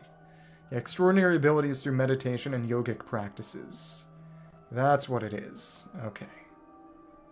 Yeah, so basically she has Siddhi now. These are Siddhi. And third eye Hinduism. It's called the Ajna chakra, but it third eye of Shiva. Shiva's third eye is, I know it's got a name. It can be called a Tilaka, but yeah, they made a Buddhist / Hindu, I guess Vedic, made a Vedic Metroid game. Guy, yeah, exactly. All those caves she was exploring, that was Agartha. Okay. Oh, so now we can reactivate these. See this funny psychic emblem. That's fun. Uh-huh. It's basically no different. Psychic assembler. Forms objects by bonding or molecule nanomachines floating throughout the environment, operated using psychic energy. Nanomachines in the environment. That's not good. Bridge made of ore molecule nanomachines bonded by psychic energy. The psychic assembler appears to react to guardian commands or Lamorn telepathy. So those little robots would be guardians then, I presume. We've already gotten a psychic ability. It only took forever. Psychic Beam can presumably... Yep, activate it. Chrono Tower Gate disassembles and reassembles in response to psychic energy. Its front and back sides both react. It's a bot. However, there are one-way versions as well. So let's take a look. Trial Chamber. Central... Multiple levels. Okay. Interesting. And there's something below us. Something a little bit chthonic. And the power beam is converted entirely. Okay. And Psychic Visor is an augmented scan visor imbued with psychic abilities in addition to normal analytical functions. Enables the user to see and interact with psychic energy. Switch and scan must be scanned by the Psychic Visor in order to be materialized. Psychic Visor also grants access to the planetary database and the local technology. Interesting! So that's why we couldn't scan it before, because scans are mostly using basically Metroid Galaxy Wikipedia. They don't have documentation on this. As a mysterious crystal found in the Lamorn's Holy Ground in an alternate dimension is a gift bequeathed only to the Chosen One. Equipping the psychic crystal grants psychic abilities, use beams to unlock psychic doors, and the visor to decipher psychic recordings left by the Lamorn. The Psychic Visor also enables access to Lamorn technology. Exciting. Okay. And now it's purple. Homer, you're purple. Psychic Beam combines psychic energy with bioenergy. From Samus shoots it from the arm cannon. As a beam projectile, strength and performance are equal to the standard power beam, but also it opens psychic doors. It was identically to the standard power beam. Nice! Psychic energy inside the arm cannon, a lot times stronger than the standard psychic beam shot, so just stronger than times stronger than the standard power beam shot. Okay, cool. World's most nothing upgrade. Okay. That's funny. And now... Yeah. Look! The psychic door opens for us now. Isn't that exciting? We can scan these a bit different now, too. Have a name. Mechanoid Cybot. Androids built by the Lord to aid in everyday life, operated via telepathy, modified to face the Griever threat after the Great Tragedy. Okay. Lamorn and Griever. And Lamorn also has Morn in it, so I guess they're kind of... Maybe they're two sides of the same coin. I bet it was a civil war. Androids created by the Lord, controlled via telepathy, currently set to inactive mode, no energy signals detected. Let's see what's down here. Okay, and this. Teleporter. Psychic Pedestal activates the Guardians when the Chosen One's detected within the light rating on the pedestal. Operation complete. Guardian storage socket enshrines a Guardian who will guide the Chosen One, so they were just there to activate it before we got the ability to ourselves. And now their function is complete, and they can just rest forever, I guess. See ya! Okay. Can we get out of here without getting that new upgrade? We could. I don't imagine it would be a good idea. This is elevator to Chrono Tower Pinnacle enabled. Touch the hologram to activate. What if we backtracked now? Bet we could bridge out of here, but we won't be able to escape the tower until we go to the pinnacle. And what happens? Take 10 damage from falling. Okay. Make sure we're going the right way. Send us to the other side. It? Okay. Alright. Also, if you're close enough to a charge beam, you can see while it explodes, Samus will avert her eyes. See that reflection. And oh look, we can't get out of here until we go to the pinnacle. We are locked in on the path. No choice, no freedom. Okay.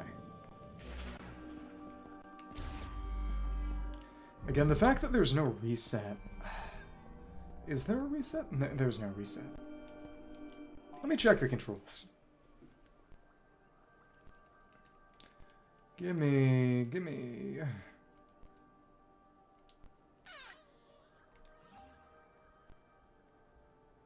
Camera.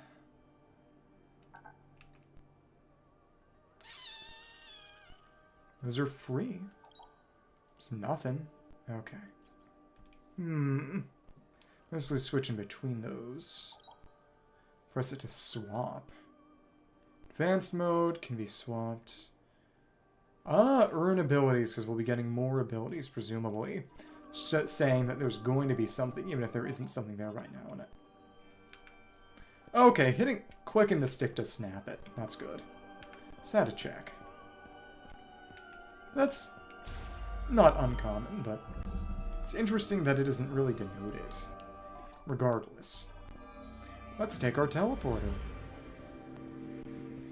Well, it's an elevator. Okay. Yep, Chrono Tower elevator. Select energy from Chrono Tower, ascend, descend, operate by touching the hologram.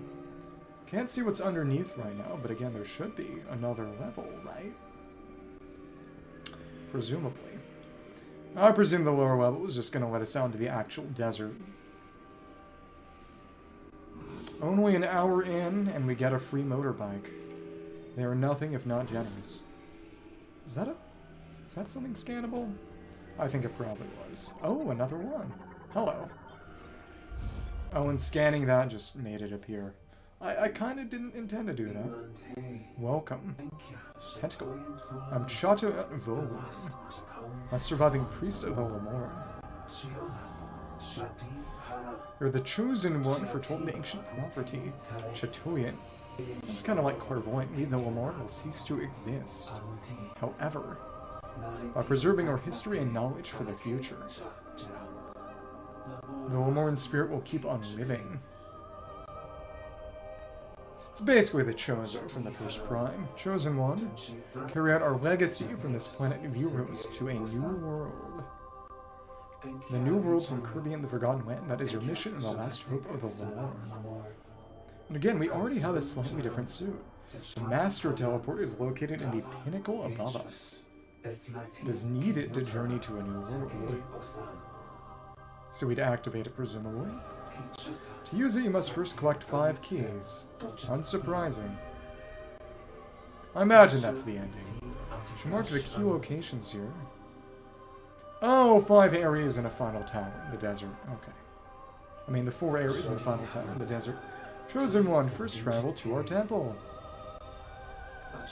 Touch of this ball of light. Yeah, it's the energy transfer module from Prime 2. Hi. Scanning. Teleportation field generated by psychic energy. Their creation is a skill unique to Lamorn priests.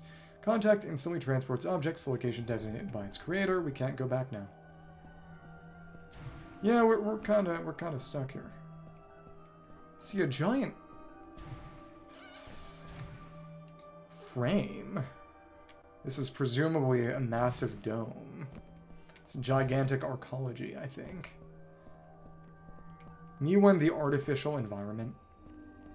Okay. Sculpture housing traces of psychic recordings. The priest's recorded thoughts are viewable only by those with the necessary abilities. Playback unavailable. It's over, guys. And this... Oh, hello? Hello? What is this? Oh, a morph ball track to the top. Oh, hello. Psychic ball track made of psychic energy, suspended in open space. Once it has been materialized, the track can be navigated using the psychic spider ball. Hi. So we don't have that, but this is how we would get up there. For an upgrade, I presume. Well, that was interesting. We can see these little shimmers in space. It's going to be another one. And it's just another psychic spider ball track. Why are there multiple? Why does this... Why are there fallopian tubes? Yeah, we're the egg! We would be the egg! Oh, this is so yonic. That's hilarious. The pinnacle, central level, yeah, presumably, guys. Presumably, yeah, this is the uterus, and the rest of this as well. Well, things better left unsaid.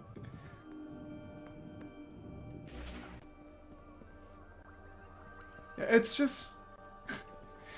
There's a giant uterus in the sky. Chambers in there.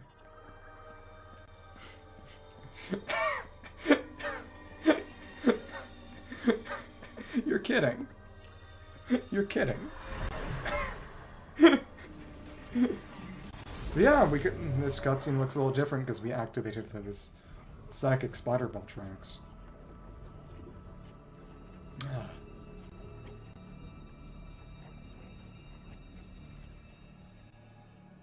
We're being born. Oh, it sends us straight to Fury Green. Oh, fun. So this is going to be our pre-motorbike exploration, I presume. Okay. Fury Green, quiet clearing. Oh, we can see the world map. Entrance to Fury Green, master teleporter key. Entrance to Chrono Tower. This is as far as we can zoom out. Interesting. Huh. Huh. Okay. Enter zone. Okay. The quiet clearing. Location of teleporter key confirmed, but we can't go that way because we don't have the space jump. Yeah. Okay. Garden of Remembrance. Oh, I believe that's where the first Carbex boss is. Okay. What can we scan around here? Ancient Lemoran stone gate composed mostly of mosinite. Its curve and cross-sectional consistency suggests precise machining. Leads to Soul Valley. So we can't get back to Soul Valley until we... Got a space jump, huh? To the Lemoran headed for the Temple of Memory. Gaze deeply, listen carefully, calm your mind, take the first step here. The first steps. To my Lemoran brethren, you are welcome in the sacred land full of greenery and life. Visit the Temple of Memory, kneel at its altar, and honor all those who came before. The thoughts, wishes, and dreams of our people come together at the base of this sacred tree. We hope one day that the bounty reaches far and wide, excerpted from the first slate, Lemoran Legacy. And this is... Insect Morphology, Empress Aleu. Butterfly variant adopted to tropical climates, travels in swarms and will flee from danger if disturbed while at rest. Empress Aleu, or a type of butterfly that have adapted to the heat of tropical climates. Wings appear as a bright, vibrant blue, but this is not their actual color. As a result of a complex phenomenon created by the way light wavelengths reflect off the scales covering the surface of their wings. When feeding, Empress Aleu form into small groups and seek out bryophytes and other small plants. Their bodies are relatively large compared to their wings, making them ill-suited to traveling long distances. As a result, they will often rest on rocks or trees, though they are quick to flee if they detect danger nearby. And that over there. Mission. Okay, Master Teleporter Keys. We have quests. This is a modern video game. Plant Morphology Lysocask. The thin skin layer of this fruit contains a low viscosity and highly nutritious liquid. A strong impact will break the skin and scatter the pungent contents. Okay. Oh, they've already left. Alright. Takes a few shots. Can't lock on there. Let me check. That'll do it. It's got a bit of AoE on that. Huh. Again, I don't like the fact that you have to do a quick burst first. To be fair, they did actually decrease the amount of time it takes to charge to compensate, but still. Hello. Mollusk Morphology Mireworm. Mollusks found in riffle habitats. Imitates plant life to lure in and feed on small insects, but retreats underground if they sense danger nearby. Mireworms are invertebrate mollusks that live in small groups, primarily in shallow, freshwater, and boggy areas. They possess long, slender bodies and will often emerge from their burrows in search of prey. Do this by swinging gently, appearing as vegetation, emitting a sweet odor from their heads that mimics plants, luring in small insects. They use the mandibles at the tip of their head to grab their prey and then swallow them whole. They're highly vigilant, quickly retreating near their burrows if they sense danger. They're incapable of migration, spending their entire lives in their original burrows and dying if the water in their habitat is depleted. It's kind of sad. Okay. Come on. We can shoot him, I guess.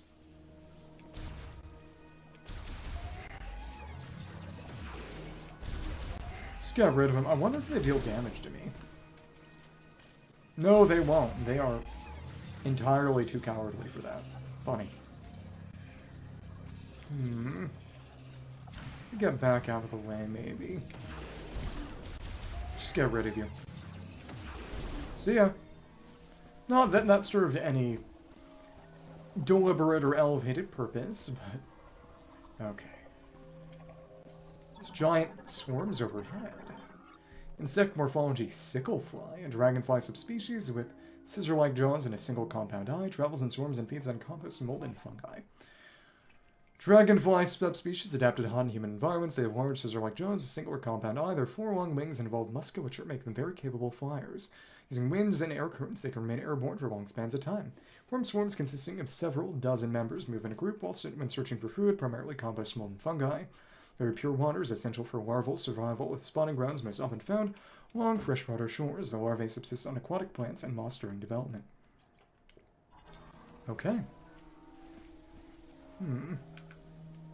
Okay. Oh, and it splats on me if I'm too close. That's cute, too. What if we shoot at the sickleflies? We can take a few down.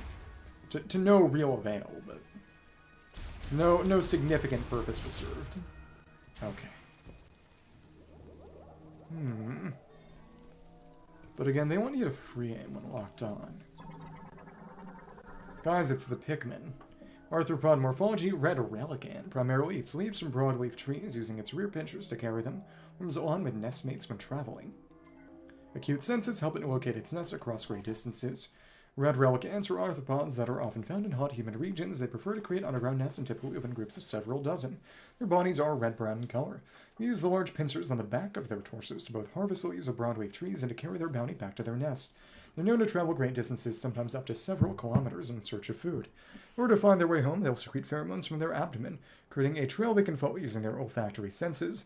After collecting leaves and returning to the nest, they will shred the leaves and mix them with yeasted soil, ferment the combination, and then consume this highly nutritious result. They're making beer. They actually drink alcohol. That's funny. Can't lock on there. Can shoot them, but we can't lock on. So again, no significant purpose to that. And, oh, what are you? Birds. Okay, okay. Please, please, please, before you get... Oh, you're out of scanning range, you're kidding. When are they coming back?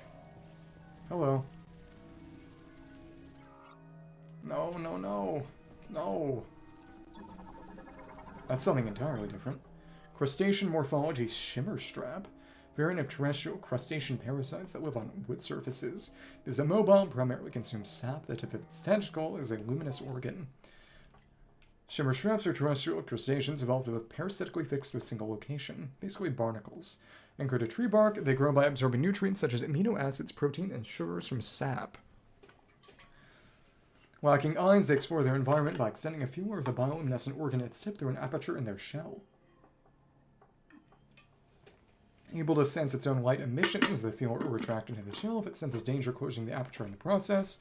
Shimmer straps live as long as their host tree remains alive, with some specimens found to be hundreds of years old. Basically, wood barnacles. Interesting. This is different.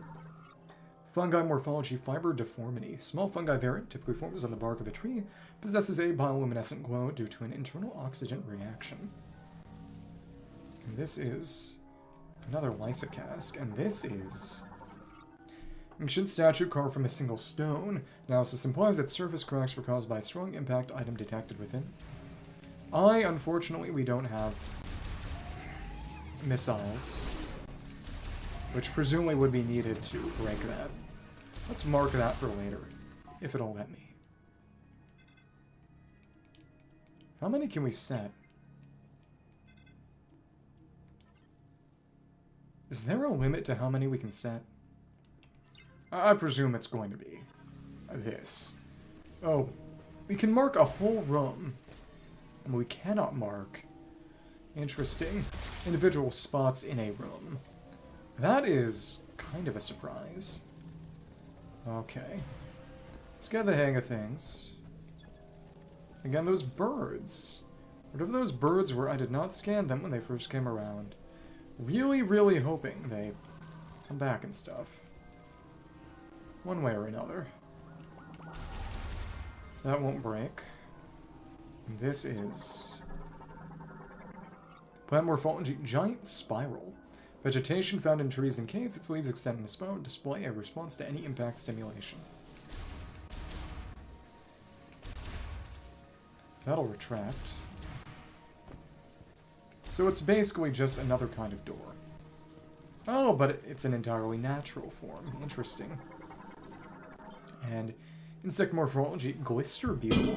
Beetle possessing bioluminescence is a species they tend to group together, emitting considerable light, making themselves easy to spot by predators. Bad idea. Glister beetles are insects that have been classified as beetles to their rigid forewings. They possess an internal photophore, as in a glowing organ, and are known for their extremely docile disposition. They tend to gather in groups and share feeding grounds, using the mandibles on their head to peel away bark and harvest the sap beneath. Chemical reaction of photoproteins and enzymes allows them to emit light from the photophore in their abdomen. They use this luminescence as a means of communication within their groups, but when several of them are emitting light at once, this makes them easy to spot by predators. Let's punish them. Yeah. Not dropping any kinda... Is this a puffer? No. Float morphology, homing spore. Sporangium of a gas spore. WD gas spore. Floats in the air and senses the heat of nearby organisms. If threatened, it will extend thorns, approach, and then explode. Sporangium, that gas spore, a type of mushroom ejected at regular intervals, are called homing spores. Contain spores as well as a lighter than air gas mixture within their pouch-like structure. This gas allows homing spores to float in the air, waiting for creatures to approach. They sense that a creature is nearby that will grow thorny tactile receptors across their outer surface and begin pursuing their target. They make contact with their target, the internal gas is instantaneously compressed while the outer layer heats up, causing the gas to explode. How pleasant. Okay. Hi. And where is... Are there actually any gas spores, or... I guess... Maybe they're very, very far afield. You're approaching from a long range. Okay. Alright. And a single 3-shot burst will do it, so we can just hold things down. Okay. Another one of the funny plant doors. Alright. Oh well. Let me in. Guys, it's Breath of the Wild. Ah, more of those birds. It's Fury Green.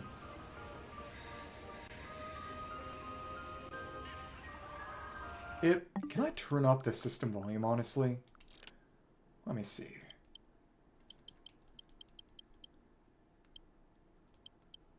You know, maybe I can just...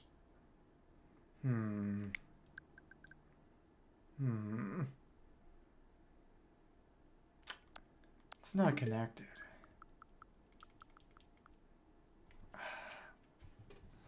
Maybe I'll just turn up my own volume.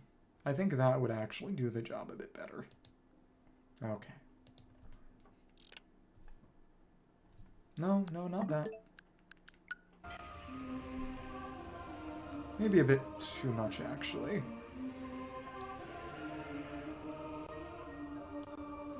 No, it's actually at a good position. It's weird when it's loud and when it's quiet. It's strange how it decides. Okay, Are there gonna be those birds? Big enough to scan from here. Sacred Tree of the Lemorn, age estimated at over 6 millennia. Analysis indicates that it has absorbed and stored massive amounts of psychic energy. So we're gonna go to that base, and then the temple over there is... Temple... Hello? Oh, yeah, it's all the way over there. That temple is where we want to get. Okay, second tablet. Scan it from pretty far away. A Lemorn gaze upward and behold the sacred tree, blessed by the temple of memory. Shrine that preserves and protects our memories and wisdom. From the sacred tree, from the first day we Lemorn set foot in this jungle, the sacred tree has been here. Bathes in the light breaking through the treetops, reaching high into the air, appearing to almost strain against the sky. Yearning to carry the thoughts and feelings it holds ever higher. Open your mind and your heart to the sacred tree and become one with it. Excerpt it from the second slate. Some forest meditation. Winged morphology, Orin Crane. Large avian foot, avian creature that primarily feeds on fruit, overdeveloped chest muscles, how to fly for days without rest. Oran cranes, orange. Are they orange? Are large birds that have adapted to hot, humid environments. They prefer to feed on fruit, sometimes forming large flocks and traveling 1,000 kilometers or more in search of it. To endure such long, continuous flights, they develop powerful chest muscles. They're quick to flee from enemies and predators, and they rely on their exceptional hearing to warn them if danger is nearby. Their ears run along the sides of their head, and the protuberances near the ears help them regulate their body temperature. And that is not one of them. They're slightly orange. Didn't drop anything. And they got away. It's probably good. It's not as if we're playing Duck Hunt. Again, oh, something is new. Reptile morphology, Glottogromper, carnivorous reptiles that move using using wings and powerful legs. Burrow underground, wait for prey, then emerge when they detect vibrations. Glottogrompers are carnivorous reptiles, not any reptile I've seen, who primarily feed on other animals. They are ambush predators burrowing beneath the ground, waiting for prey to approach. When they sense the vibrations of prey through the ground, they will swiftly emerge to launch sharp needles from their mouth. They have two extremely powerful legs, which they can use to launch themselves in the air up to 3 times their own height. They can then use their small wings to control their mid-air positioning, making it difficult for prey to track their movements. Interesting. Legs. So they're ranged. Interesting. And this plant morphology epoxid, like epoxy. It senses an approaching organism, closes its petals and hardens to protect its ovaries. I'll have to shoot that, I imagine. Alright, needles. One will do that. Oh, well. Got to do it when you're not actively jumping. Alright. There we go. Though we probably should have just spammed. Spam is more DPS anyway. Okay. Let me see. What if I shoot this thing? Well, we can only do it from far away, because again, it'd harden if we got too close. And how will we break this? Well formed of insect webbing. It is extremely elastic and durable, cannot be cleared with standard firearms. It'll be flammable and removable using high heat weaponry. Okay. And Ravine Overlook. Use a marker. And yeah, we don't have to. Hello, wow. What can I see in there? Some kind of upgrade. Is that just the grapple beam? Is the grapple beam just right there? You obviously will have to come back with some kind of high heat weaponry, but that is more than I expected from just that. Yeah, Me1 plant-based webbing. Thanks, I guess. Another one. Okay. Oh well.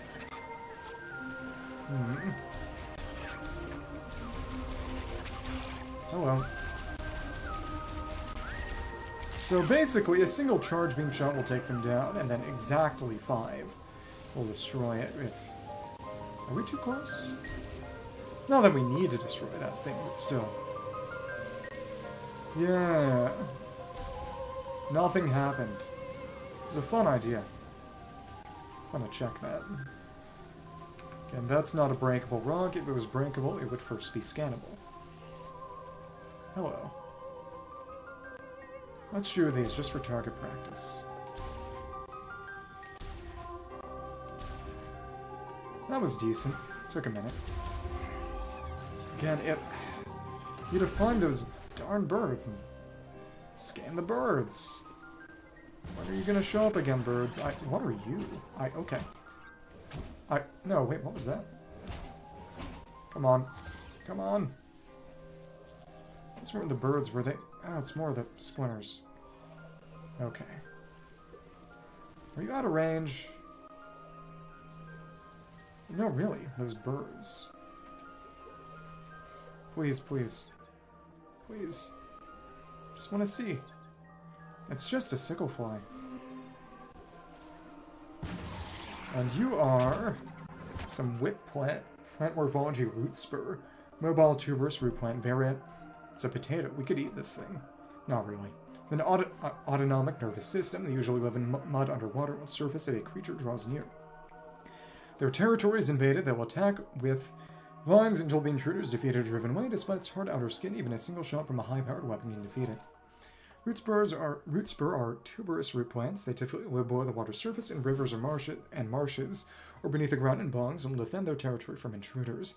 They have a thick, swollen stalk and also possess an autonomic nervous system. Detect an invader, they will emerge from hiding and attack by swinging the vine on top of their body around themselves, till the threat withdraws. Fleshy stalk is covered in hard bark, making it exceedingly durable. However, explosives and high-powered weapons can still dispatch it quickly. So missile, would a charge beam work? We'll see.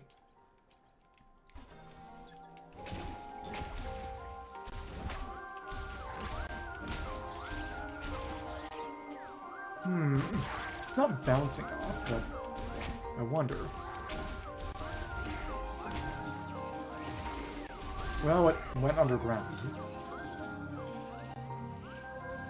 Come back. Come back. Not if I miss. And, normal shots will work. It just takes a lot of them. I wonder if it has any special vulnerability to a charge beam, or if that's just flavor. Right in the middle. And that's a way to get more pickups if you do that target practice. That's funny. Will a charge beam get it on? Not if I don't hit anything. But it will. Let's aim. Charge fire. Cool. Some nice AoE, actually. And another one. Okay. And I think it might actually have some kind of special vulnerability, which could manifest mechanically as just a reduced... Come on, birds. Those are birds. Come out so fast. Okay. I'm gonna have to look that up, aren't I? Whatever.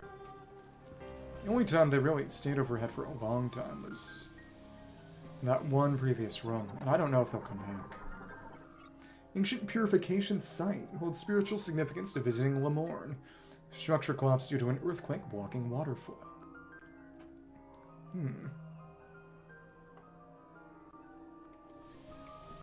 So we're gonna have to collapse it further, or it's on psychic here. Okay.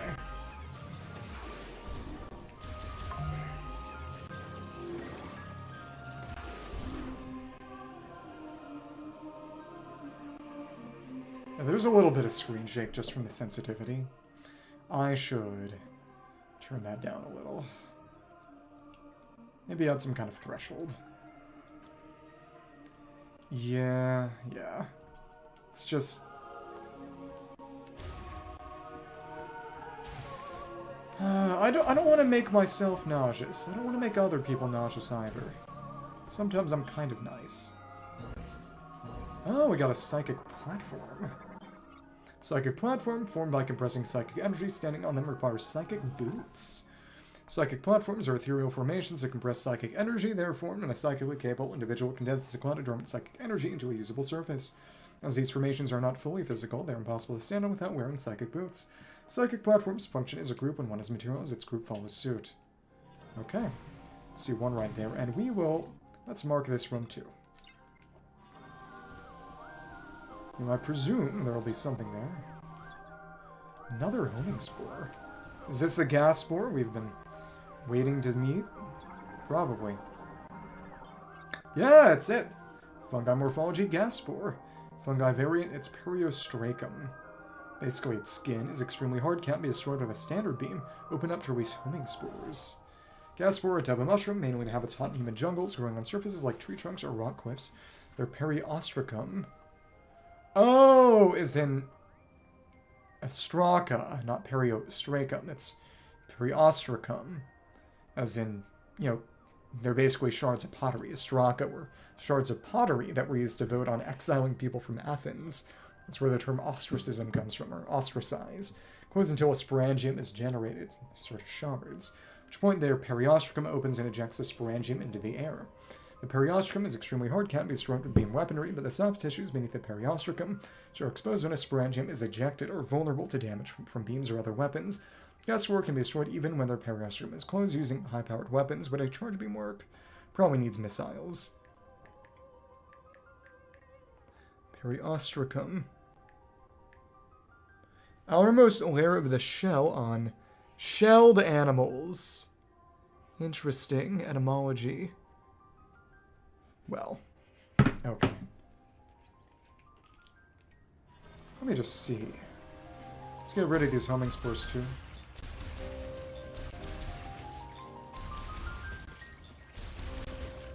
Maybe I don't need the stick.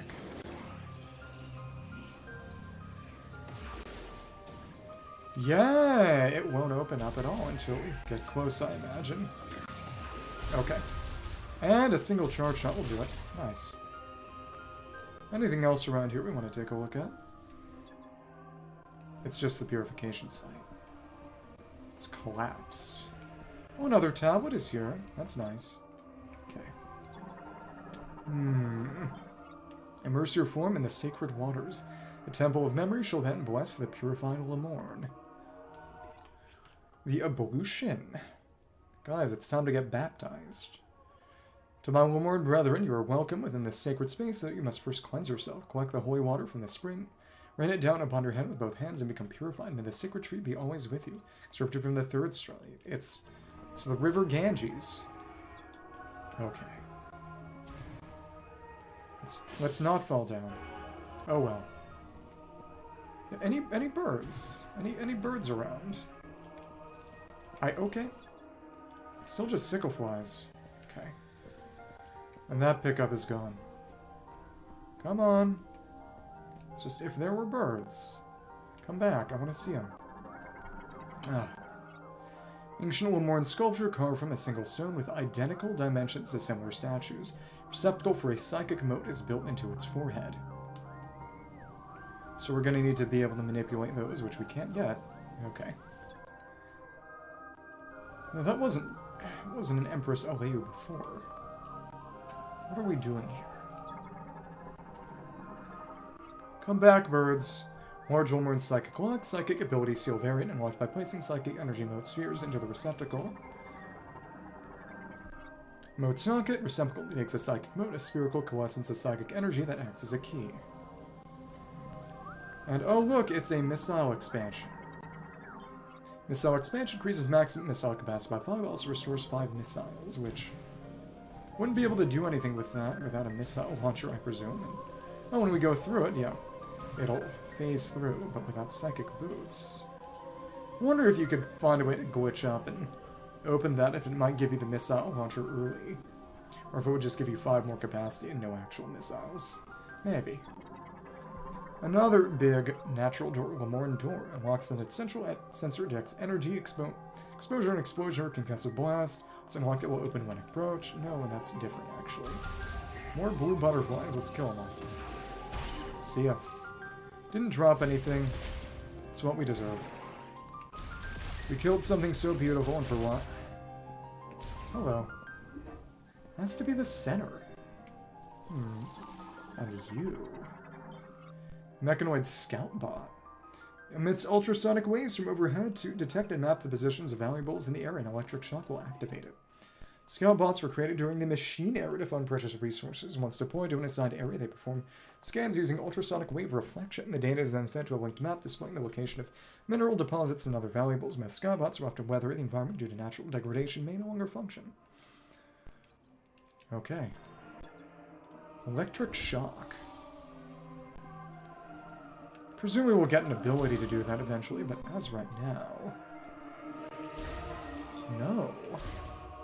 We don't have anything electrical at the moment. Okay. So let's mark this room, because there's something here. Ancient Path. Cliffside Gate. Forgotten Lagoon. Where we came through. Ravine Overlook. Cliffside Gate, yeah. Water, Ravine Overlook, Hollow Log, Quiet Clearing. Again, just the birds. Where will I see those birds again so I can not miss the scan this time? Imagine it's really important, it only shows up once, and it's needed for 100%. There are missiples other than bosses that are that case in some other of these games. some of the pirate commanders and the demolition troopers in Prime 3, if I recall correctly. I wish I had an actual Wiimote. And you are giant thing. Plant morphology coneberry, male form of plant that continuously emits pollen. The pollen is uncommonly light, enabling it to float for long durations with very little airflow. More sickle flies and no birds. You are a bristlewort, plant morphology, carnivorous plant variant covered in a hard shell. It senses a threat, it will open its shell, angle itself towards its target, and launch thorns. Bristlewort are carnivorous plants capable of moving around using their 6 legs. Their outer shells are impervious to beam attacks, though explosives can damage them. Sturdy shells are heavy, impairing the bristlewort's ability to move. As a result, they tend to attack from a distance, only opening the shell when prey is detected. As the shell is open, bristlewort quickly rotate, launching sharp thorns in all directions before closing to generate new thorns. Thanks to the mineral composition of the thorns, bristlewort can regenerate them indefinitely using photosynthesis. Standing at a distance also helps to protect their internal organs, which are exposed, vulnerable even to beam attacks while the shell is open. Okay, let's charge up this beam. Okay, single charge shot will do it.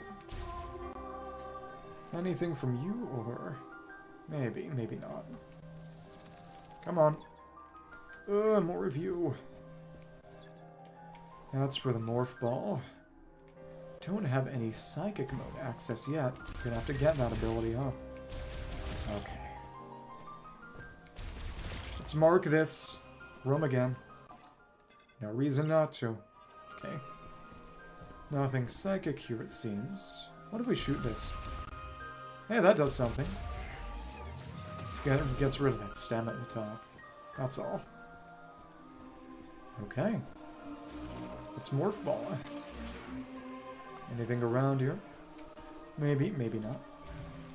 Oh, another one. See how much it takes to shoot you normally. Come on. Presumably exactly 5, so that a charge shot does it. No. Charge shot actually seems to do a little bit more than... slightly more than 5. Again, it may be a question of some level of damage resistance, actually. Maybe. Who knows? See the little bit that remains there when we shoot. Got a guardian and a... Psychic gate, normally closed, opens automatically upon receiving psychic energy from a linked sensor, and that's the sensor, guys. See, it's streaming. Psychic sensor, receiver, and conductor psychic energy linked to the gate. Let me see. Yep, it did it. And... oh, now we're going to be able to do that psychic stuff. Fun. Finally, our upgrade. Psychic Glove. Works in combination with the Psychic Visor, enabling telekinetic control over psychic objects such as motes. Our first real upgrade. Chosen One, take the holy power in your hand. The path that you must walk lies beyond that door. Sacred Relic. Behold a sacred relic that we, the caretakers of the sacred tree, have filled with refined energy, offered to the Chosen One who will one day visit this place. We ask that they take it in hand and use it as they please, and to seek out the sacred symbol, the lingering afterglow of our prayers. Again, that's more. More and lore. So there going to be any more in other areas, or is that it? And yeah, it's connected to that sacred tree, I suppose. Sort of in the Arboreal Chapel. Yeah. We're in that tree. Chapel in a tree. Killed... I don't think we hit any. That's good karma, I guess. I don't imagine shooting them in the first place was. Psychic Glove. Combination with the Psychic Visor. I don't imagine they check for that. Or maybe they do. But there wouldn't really be a way to get this without the Psychic Visor first. Another cutscene for an upgrade, and yep. Should be our left hand, because the right hand is kind of a cannon. Kind of.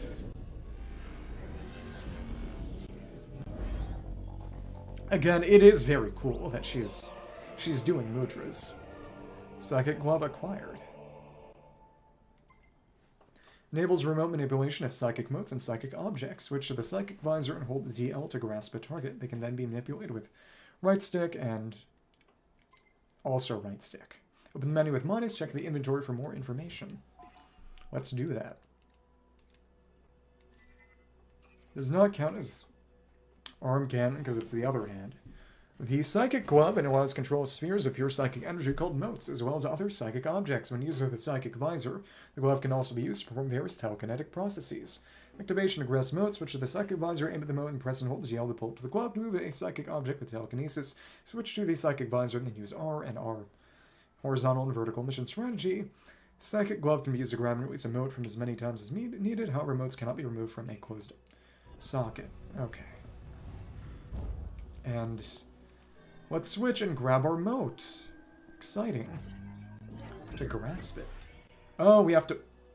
I wasn't even really aiming. That was free. Alright. Alright. Oh, and this is just back on the other side of where we were. Now we gotta do that again. Let me see, is there anything psychic on that other side now? Oh, probably not. What can we do with those platforms then, maybe? Yep, it's that tree. That's kind of self-explanatory. Arboreal Chapel. Links around. Yeah, we're already in that chapel. Okay. Let's go out and do that again. Here we are, a gigantic tree. Well, it's not Sacred Tree is the one over there, though. That's in this general direction. We're gonna have to use another one of those doors, aren't we? Okay. We can get rid of the marker here now. Okay. So what about this side? This was, yeah, the bond. Okay. Let us continue. Let's use our motes here. Isn't that nice? And, oh, yep, they're just on that statue. But those are not ones we can grasp and pull. Unsurprisingly. You have respawned. You know what? Screw it. Let's go back and see if we can make those stupid birds show up again so we can read their scan. I don't care anymore. Oh, hi, bird. Oh, you're out of scanning range. Why, Lord? Why? That's it. Well, that one's an orange crane. Ouch. We really should not have tried to do that. Come on. You're dead. Okay. Yeah, just getting past them does not appear to be a particularly viable strategy. Come on, please. All I'm trying to do. Just want to see those birds, see if they're cranes. They probably are. I want confirmation. No bombs and no boost ball. It's just for a smaller hitbox. That's okay. Okay. It is nice that we can use that burst to exactly take them out, though. Okay. Now... Thank you. We're just gonna... We're gonna see if the birds will show up again. Because I think they probably will. I'd like to see what happens when they show up again. I'd like to scan them. Hi. Alright. That's not... No.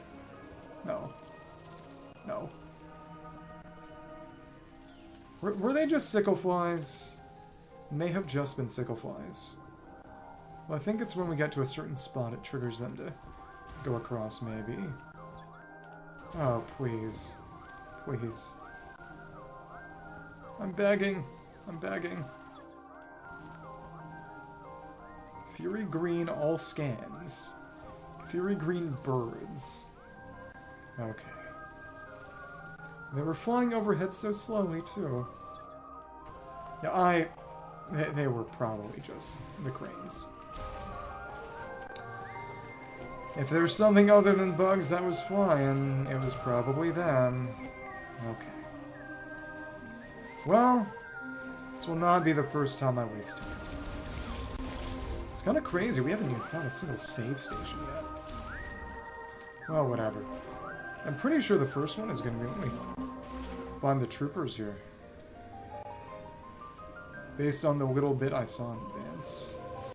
Hi. Hello. We are just going to shoot you down and get the motes. Isn't that nice? Not for you. Hi. Just wait until you stay in one place. I guess we could have used a charge beam, but still.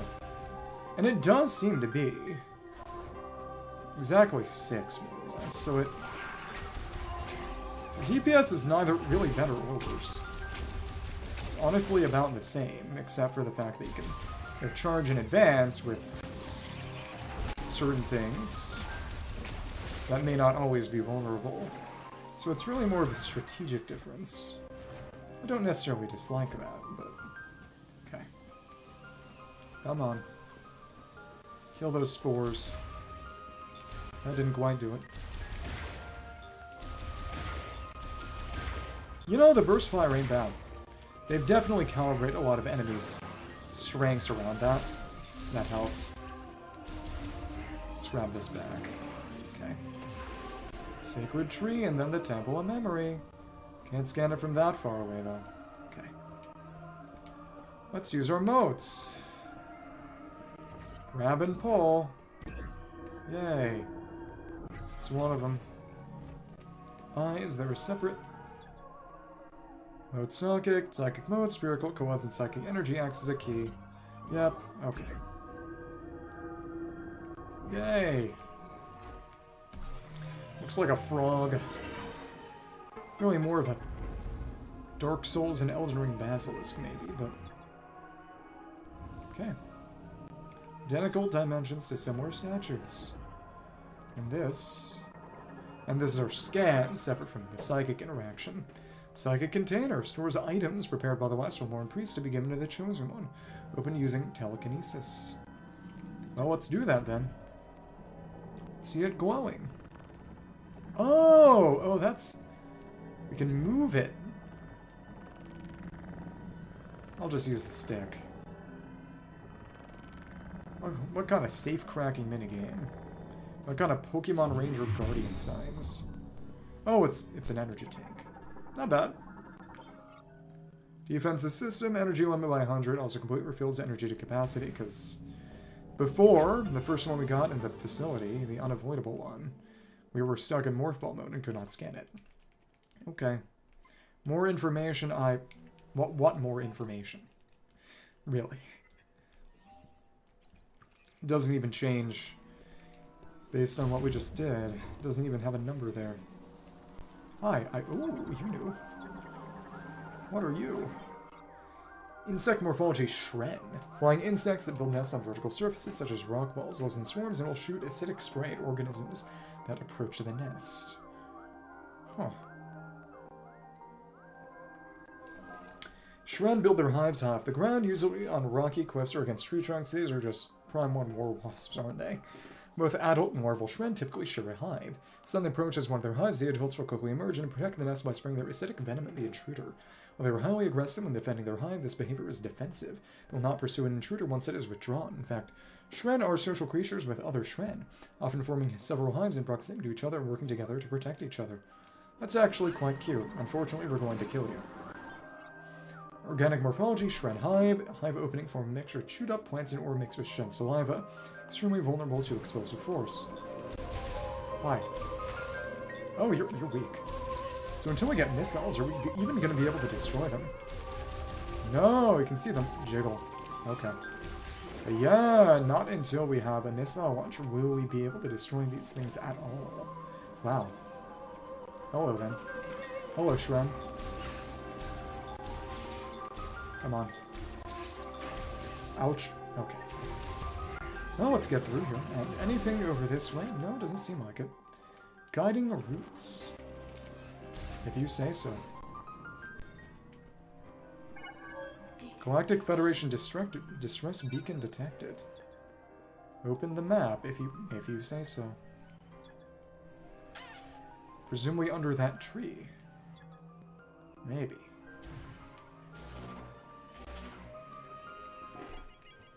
Grove of the Sacred Tree, and where are they? The sinkhole. I guess that's why they're stuck. And it's just a master teleporter key. Is that going to change? Is that just a way to detect them? And yeah, they were definitely just cranes. Hi there. See ya. No need to get myself in trouble with those needles. Doors over there. What else can we see at the moment? Still annoying how that map movement is inverted compared to how it is in most given games. And that's going to require the missile launcher too. Hello. And Vuros Amber. True resin fossilized by chemical reaction, though roughly as firm as rock minerals. It can be destroyed with explosive force. Oh look, it's missile launcher again. Okay.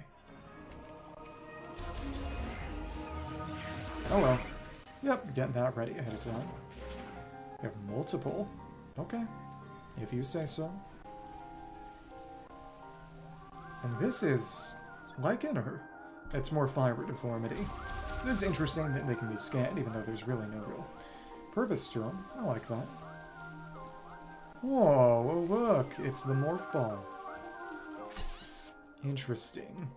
Presumably that's how we'll have to access it. Otherwise,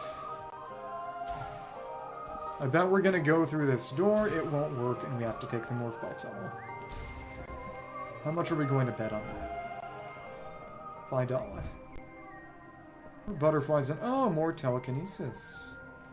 Telekinesis door. That's fun. Let's scan this. Psychic shutter moving the PK Psycho Connect stone lever using the psychic quad will disable the lock. We could use mouse mode for this if we wanted. Sensitivity is low. Let's just use the control stick. Okay. That's fine. And it's gone forever. Okay. Oh, a save station is here. That's fun.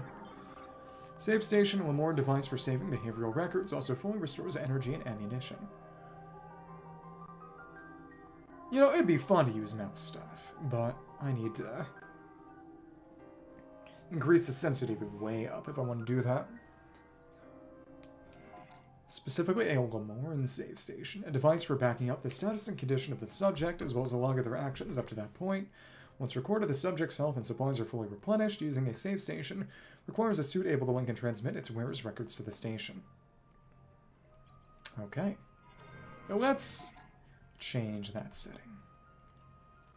Cursor. I. Okay. Spring ball motion controls for a shake. That's fun. Auto, always on, detects being placed on a surface. Is there no option to increase mouse sensitivity? Goodness. Okay. Let's do this. Let's just save our mission progress. Took some time. Progress save energy fully replenished, which, given that they mention it specifically on the difficulty select, I presume it doesn't do that on hard mode. Not that it's really difficult to just farm materials, but still. Resin Creek. And what do you know? We're going to have to go the other way around and unlock the missile launcher. Too bad we lost it. Oops. Yep, we gotta hit the center. You aren't back. Yep, so once we go through here and come back with the launcher, we will presumably be able to see what's next. It's a morph ball tunnel. Yay. The undergrowth. The underwear. And now we can't get back up. Will we be able to get back up at all in this room? Yeah, we will. Take some time. Oh. And this is not actually a point of no return, because we can just morph in midair. Right. Regardless. So we can't jump yet, and what am I seeing and hearing? Maybe a boss? Some sort of trail. What are you? Crustacean morphology isopod glides atop a slick mucus which they produce. Their diet is primarily glow mold, causing their abdomen and mucus to glow. It was glowing. Until it wasn't. Okay. Let's just get rid of that, though I don't imagine it would have been able to damage me anyway. Still. And in here... Nope. Nope. More of you. Well, they're really just making trails for us, it seems. And again, the sinkhole. I am hearing something. This... Oh, that's new. Fungi morphology, glow mold, bioluminescent. Fungi variant containing large quantities of luciferin and luciferase in its cap. That is the enzyme that causes fireflies to glow in real life. And this causes the glow of both the fungi and its spores. We can't destroy that or damage it. Okay. Well, it's certainly making us a path. Thank you, I guess. Thank you, Isopod. No, not that it was all that difficult to find, but you're leading us into an ambush of sorts, or it's gonna get eaten, right? Or... Yep, it got snatched. Great. If we had killed it beforehand... In the Lichen Cave. Wonder what would have happened and shown. Oh! A leg is gone. Isopod antenna. Lifesine's diminishing due to severance from body. Yeah, you'd think it'd do that. Wouldn't you? Okay. And this... Can we destroy that? I mean, presumably. Beetle variant nest, composed of hardened mud and clay. Nest is fragile enough that a single powerful blow would shatter it. Presumably charge beam. Yeah. See ya. Get charge beamed. Insect webbing and it... Something else that will require... No, because what is that? There's another one of those. Isopod lair. We're gonna have to come back with something that lets us light things on fire, but... What is that gonna be? Okay. Alright. No, it... Lots and lots of thorns. Are those damaging even? Fern root variant. Lateral root and root hair tips with extremely sharp edges. They can be cleared using standard firearms. Yeah, they will hurt me. They will destroy on impact, though. Come on. Even that breaks. Fine. Anything we gotta... Oh, little ones. I feel quite impelled to just destroy all of it. A little hard to see. Okay. Presumably the charge beam would do the job better. Yeah, much better. The charge beam has a nice AoE that I do not recall it really meaningfully having in previous. It's actually pretty big. I like that. Don't miss. It is interesting that there isn't a real reticle. When it pierces through, we want it to hit its surface, really. Okay. Yeah, it's fine now. Really, we just need to clear a path. I'm not trying to speed run, though, to be fair. It's not as if I'm trying to waste time. And even the little ones, Okay. What are you? What is this? Okay, another isopod, but it's the dead one. Impaled on a root. Presumably by whatever took that one away. I presume it's that same isopod. Conservation of plot. Okay. Come on. Come on. Weird. That did not proc. That was oddly precise. Okay. Yeah, what if we could lock onto these fern roots, guys? That would be nice. For a mission of Making it a little safer for weak people. For the elderly and children. There's so many of them around. Okay.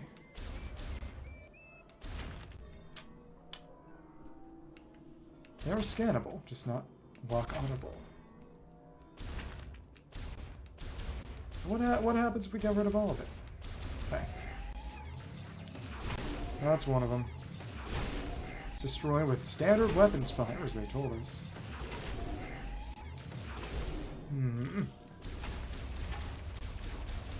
Around here. You have to crane my arm a little.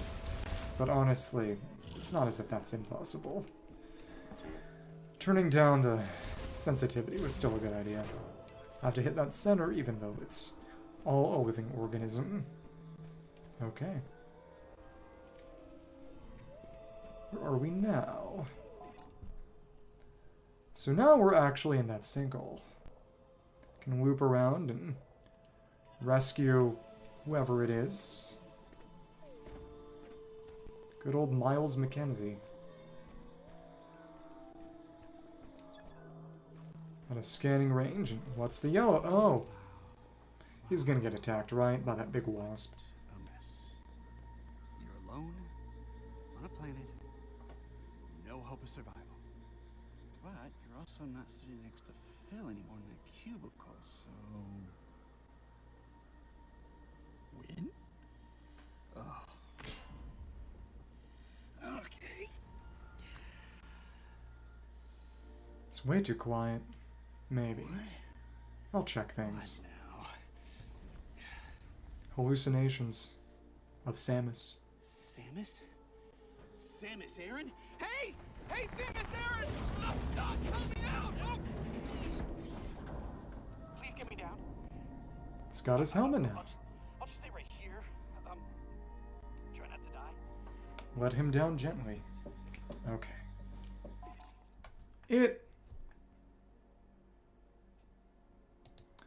This game at least could maybe stand to be a little bit louder. Maybe.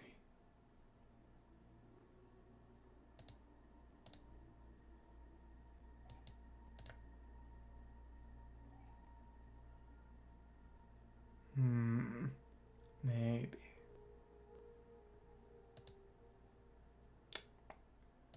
Maybe a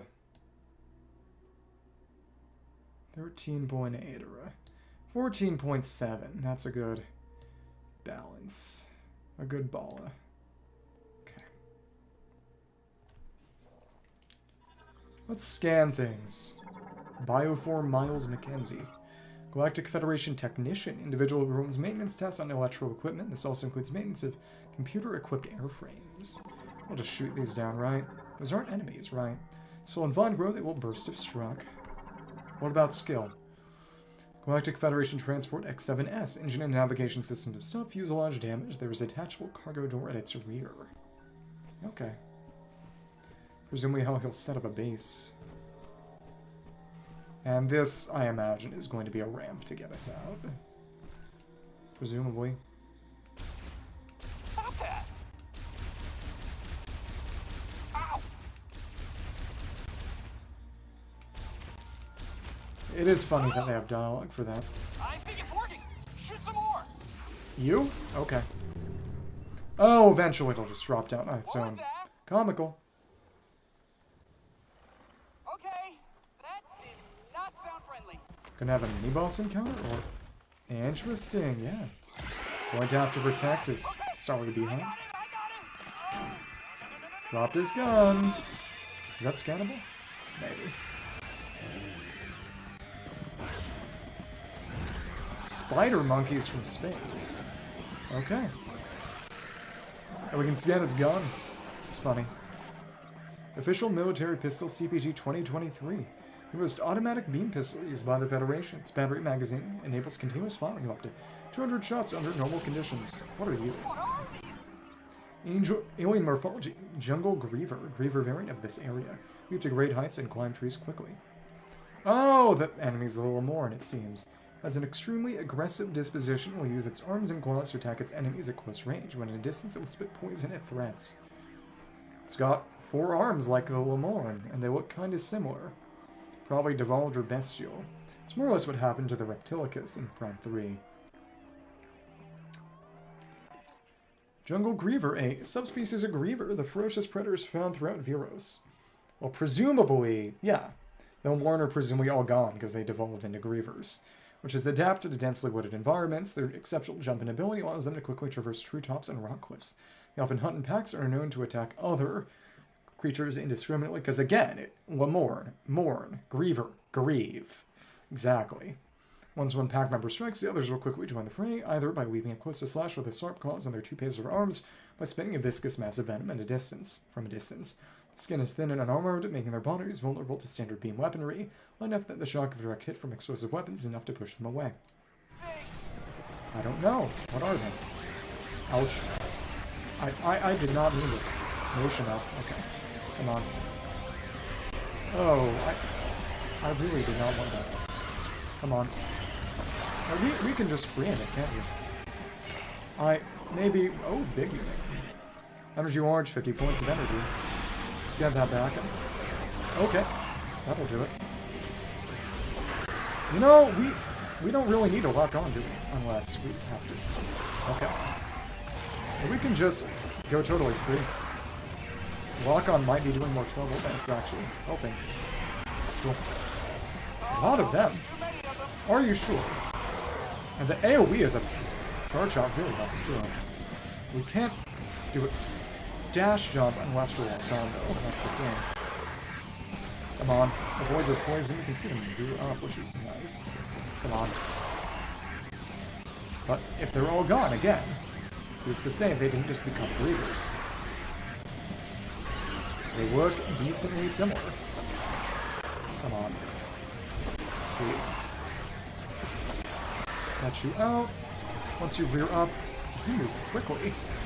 Yeah, doing this phase, which is probably psychic in nature. Though, of course, not.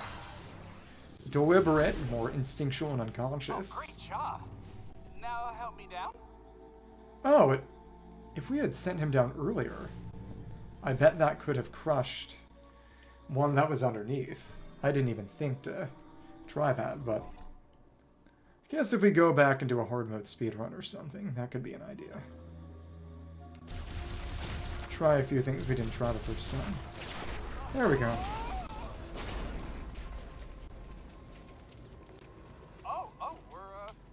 We're good. He survived, Okay. for better or worse. I'm coming down. Thank you, Samus.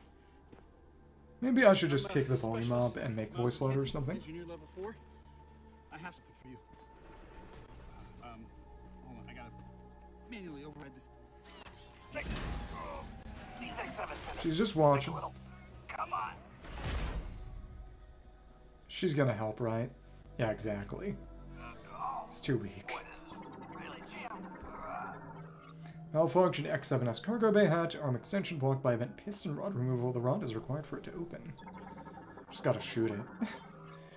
Galactic Federation engineer Miles McKenzie, primarily responsible for golem maintenance at the UTO Research Center. Skilled in operating, repairing, and modifying computers and machinery. Miles McKenzie is an engineer with the Galactic Federation. His duties include the maintenance and repair of several vehicle types and programming software used for weapons development. He's known to be extremely talkative even while alone. Although his restless energy and curiosity make him prone to danger, excessive caution is enough to keep him from harm. Strong moral compass and work ethic make him a reliable problem solver no matter the situation. Did you just scan me? What does it say? I like that he comments on that. Hang on! I got it! If you really want to shoot something, maybe try that piston. Ow! Okay. You can see it glowing red, so it's working. Ouch. See? No biggie. You did so much for us. So that's how we'll climb back out. Oh, yep. This is where we'll get our missile launcher. Explosive combat item developed by the Galactic Federation restores the missile launch function of the arm cannon. Got a present for you. Inside the ship. We can't even leave without it. Got a present for you. Inside the ship. Okay. So would it destroy that webbing too, or probably not? And this artificial fusion of flora and fauna made using Lamorne biotech. Extremely fast cellular metabolism allows for regeneration even if reduced to pulp. Samus, please shoot that thing. It won't stop moving.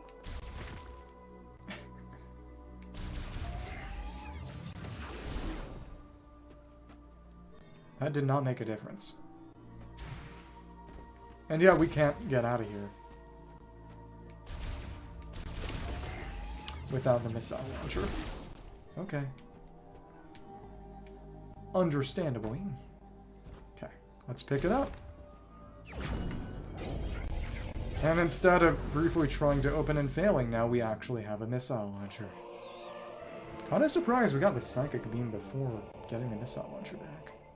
Missile launch function has been restored. Press R to launch explosive missile. Target tracking capabilities.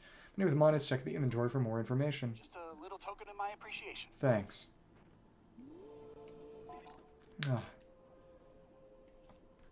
Presumably we'll get fire, ice, and electricity upgrades, sub-weapons for the other area. One missile! You would think so, right? Lock unit explosive. Okay. And this... another Federation crate. Federation container. A little similar to the ones we saw initially. Okay, with you, I'm gonna tag along. I guess. So, where to? It might be a good idea to check the map and get our bearings. The fact that they do get quieter when you're farther away honestly makes it harder to hear them, which is why we have the subtitles. Let's go back the other way. Uh-oh, there's nothing to do. You can talk. Hi. I'll follow you to your objective. Lead the way.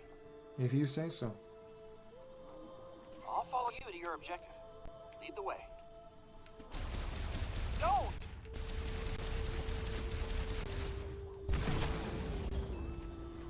I mean, you can't damage them. They do have their own health values, and you do get a game over if an NPC accompanying you dies. So you understandably don't want that to happen. And again, we can't get rid of that thing. At all.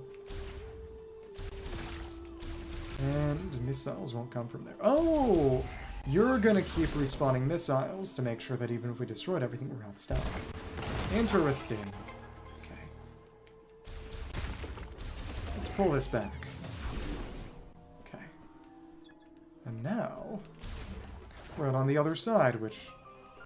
not clear, but... alright. Save station. We're free. More or less. Can we get to the Carvex today, maybe? Maybe. That's good. Yeah, it... honestly...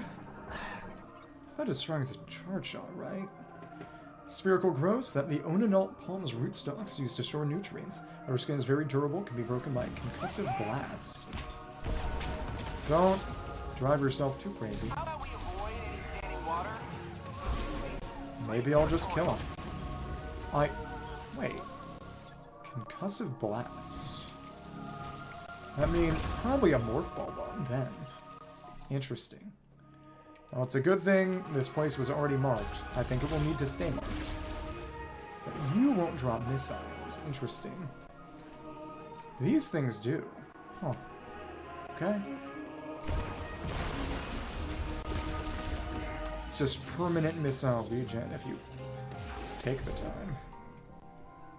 Concussive blast. You gonna comment on the save station, buddy? I think. Let's save our mission progress. Okay. Got our ammo back too. There was that one spot. Let me double check and see, honestly. This What we can do technology, there. it's not as old as the rest of these ruins. What do you think it's doing here? Presumably the technology caused them to devolve into the Grievers somehow, because technology is evil, or Luddites. Lead the way. Really more Rousseauian. I'll But, follow you to your objective. Lead the way. okay.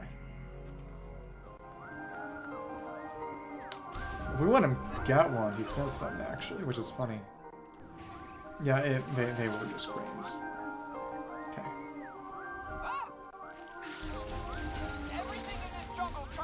us. Yeah.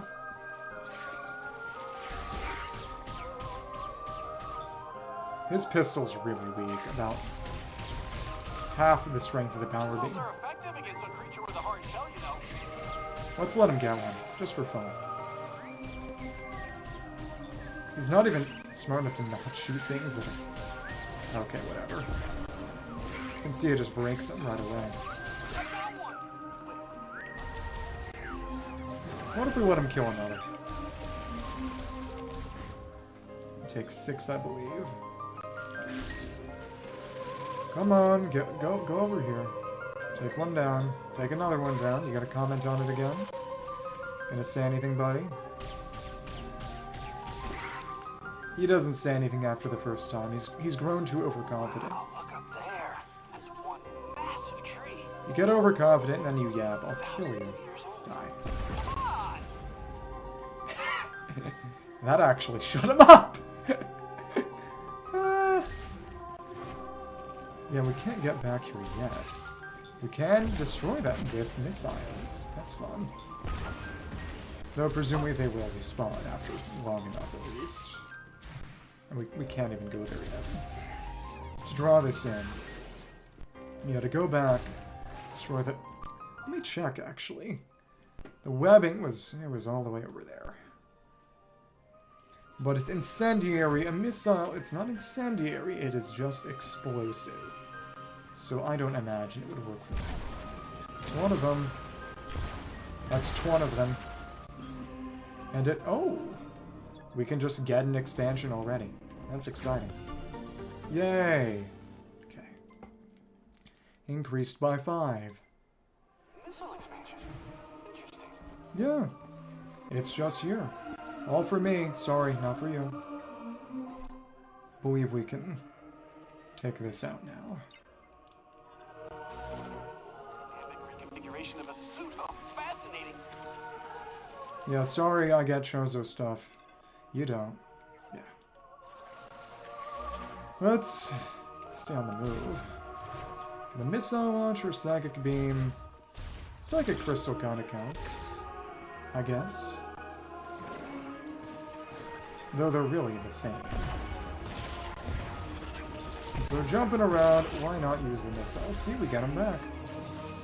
Don't have to worry about evasion that way. Another moat and another tablet. This bridge paves the way to the Temple of Memory. Those Lamorn who follow the path will come to the altar connecting the past and the present. The crossing, hear me, my Lamorn brethren. As you cross this bridge, reflect on the life you have lived and consider the words that you would carry into the future. Hear me, my Lamorn brethren. As you cross this bridge, reflect on the experiences you have not yet had. Consider what you wish your future to hold. Just as we were the ones to create our past, so too are we the ones to forge our future, excerpted from the 4th slate. And that's not on the slate, because it's just for us, not for the Lamorn. Hey, does that say anything about this place? No. It doesn't say anything, actually. They really don't want anyone in here. I wonder why. It's a sacred space. Yeah. Yeah, maybe. Lamorn's psychic door to enable its beam sensor telekinesis move the Pika stone top of the door to its center. Wait, something's happening.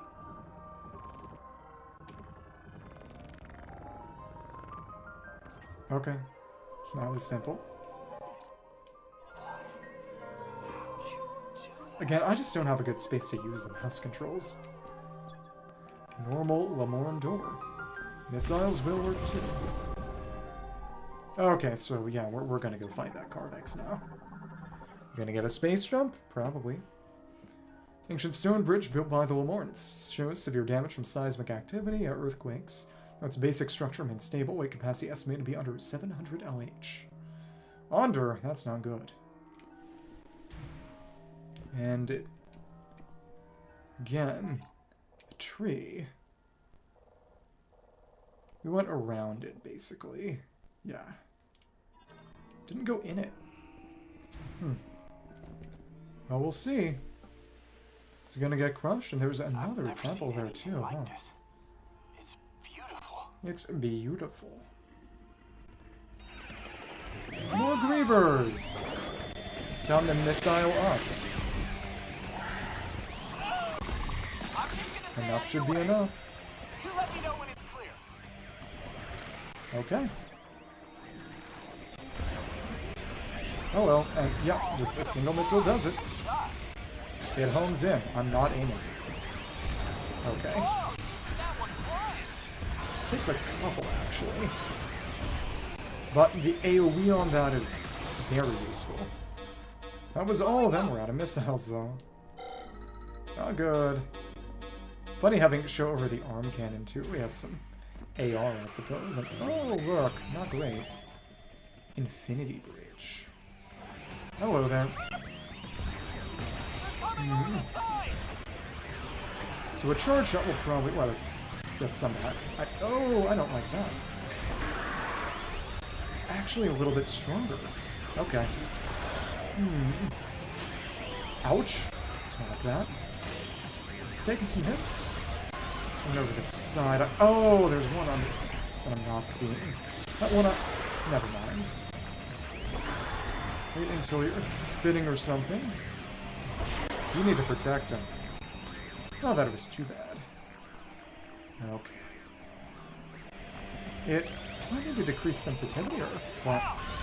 Come on. Dead. Okay. Oh well. Don't die. No, that's actually still just the bridge. This is the last stretch. I'm going for it. Cover me. Hi. You know, better off just using... Send flying is pretty cool, but... Oh! The issue is... Can I turn off the mouse controls entirely? Because I've realized what's happening. Which is... I'm holding my fingers. I need to just change the positioning. Fingers were going over the mouse sensor and causing it to trigger an error. That's why things were getting so weird. Okay. I bet you are.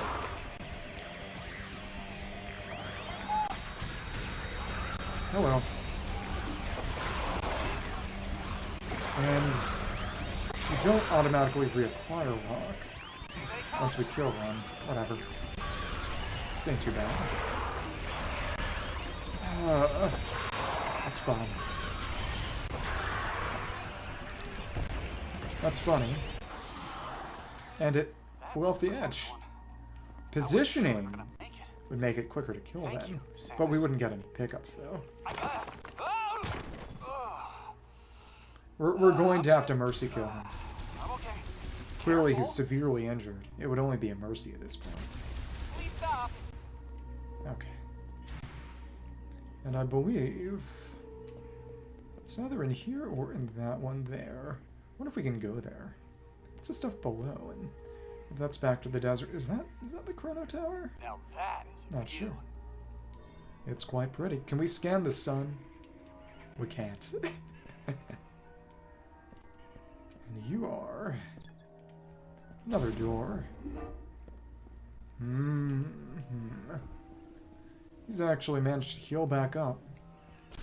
Better than me. I imagine he's got some regen. I have a scanning range. Psychic Temple. The temple entrance. Ascension Stairway. Okay. Infinity. Ancient Lemoran object with a plan motif. Sockets for 2 modes. Gigalock structure built in the Lemoran Shrine traces the psychic energy emanate from its center. Probably have to break the rocks on the side of the missile launcher. Large Lemoran Psychic Walk system that does not use modes. It receives psychic energy from a linked sensor. And this. Ancient Lemoran object carved from blue-tinged subalint. Explosive shock will shatter this material. Yeah, that did it. Okay. Scan these. It's closed. Psychic box opens when energy is received by its linked sensor. Psychic energy concentration detected inside. I need to choke down or something. Yeah. Maybe I got the wrong size of hands for this. Scan that too. Psychic sensor receives psychic energy, conducts it into the linked apparatus. Oh, it's open? That's nice. There's a moat. Scan this too. Okay. Interesting, it scanned it as if it was a separate object, but it's clearly not. And then it will open the big one. I have no idea what we're doing, but it feels like it's working. I don't know what we're doing. Horrible, horrible things. You're standing near the middle, you're gonna get eaten.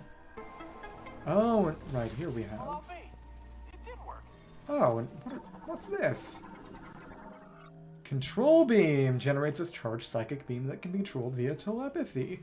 Time slows to a near standstill while the beam is in flight, and it's the beetle from Metroid, Skyward Sword. Let's just use this to get some missiles back. Come on. Come on. Hello.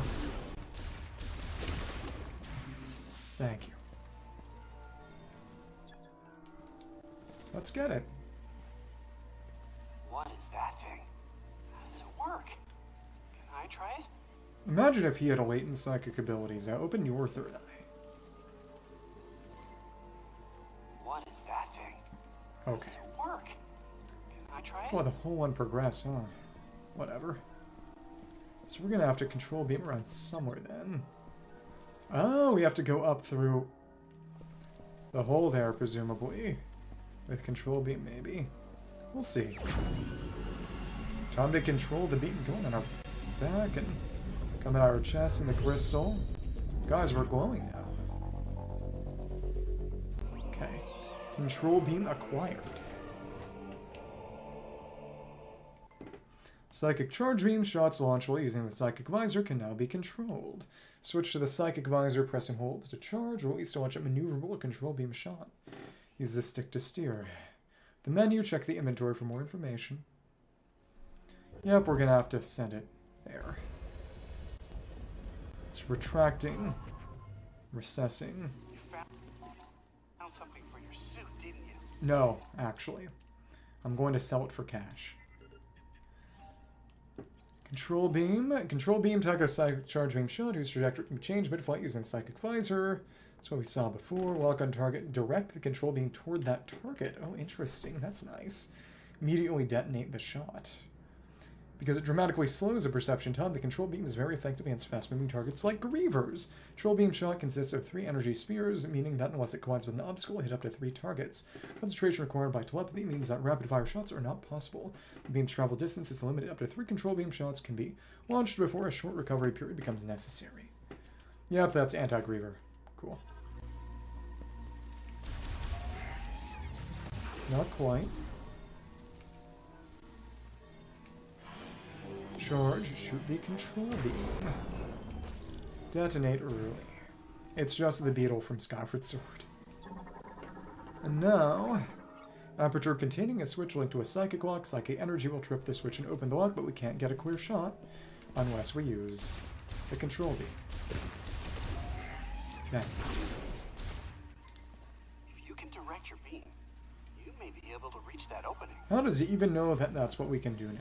How convenient. Alright.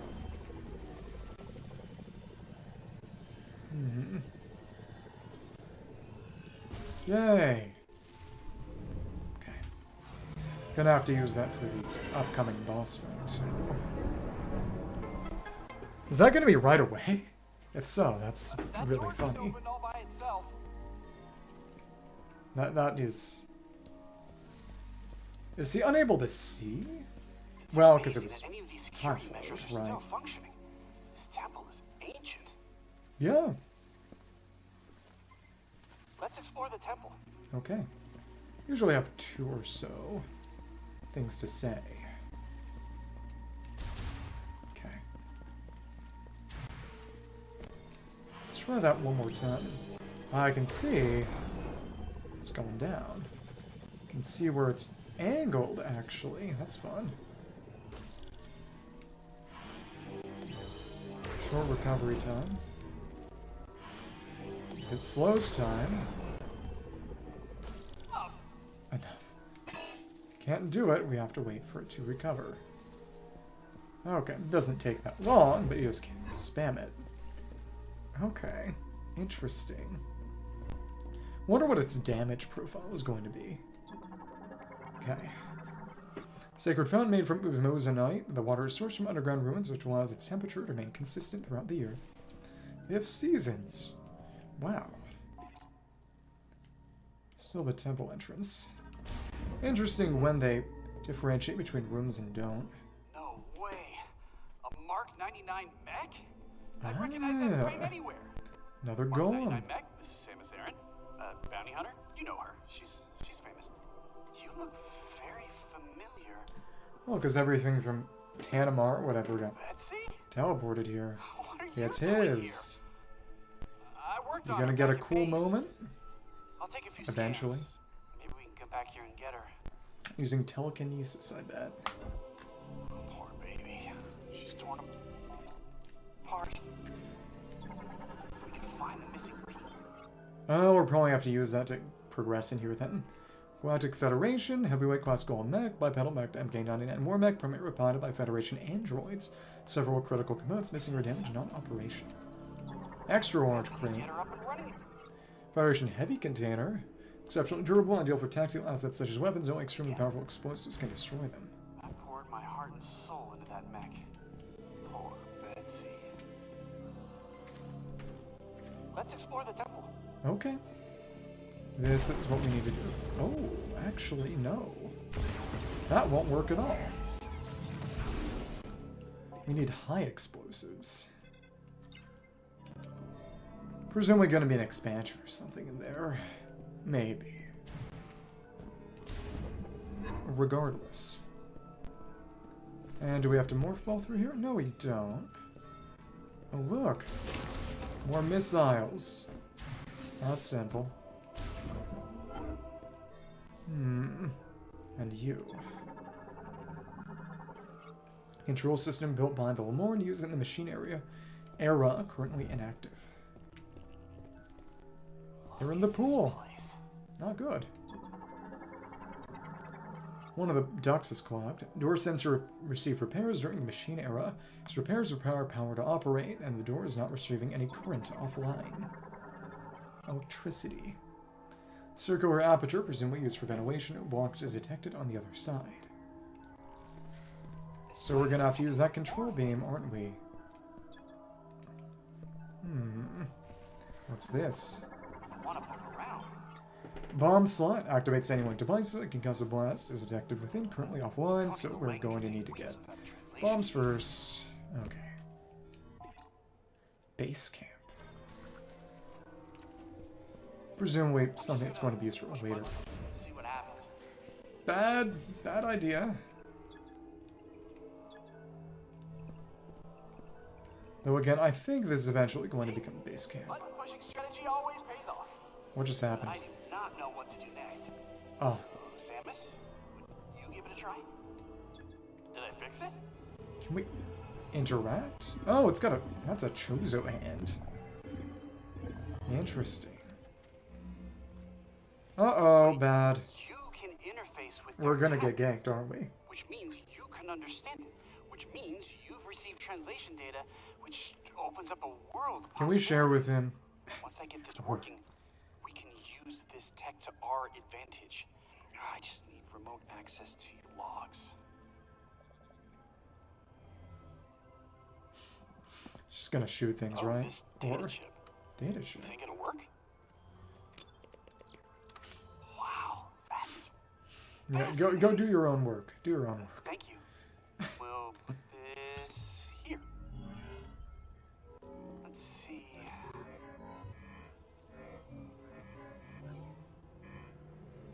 This should do the trick.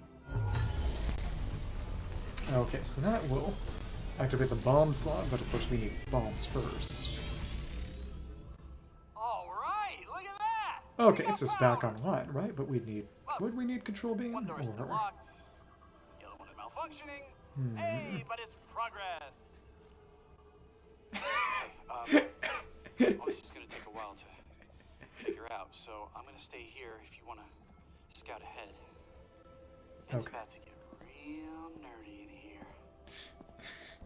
She's just walking away. Walking away. Oh, not in the say. It took me a while to decode all this. Ouch!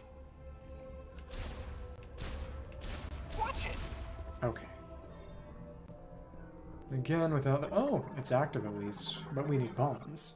Activates any weak devices when a concussive blast is detected within. The illumination indicates it is online. Bomb slots are switches used to activate connected devices and are triggered through the use of concussive blasts. Though maintenance tanks do not use explosives to perform their duties, they are able to trigger these devices by charging up a concussive blast. Bomb slots require energy. Indicator lights show if the bomb slot is connected, power, and operational. Okay, research technology. It's active again. Control beam moment for sure. Door power restored. There's a malfunction. The beam sensor on this side. Sensor on the other side is operational, which means we have to use the control beam. Oh, and it's just a save station. Alright. That's reasonable. Save station. That's what the room is called. Okay. Alright. So.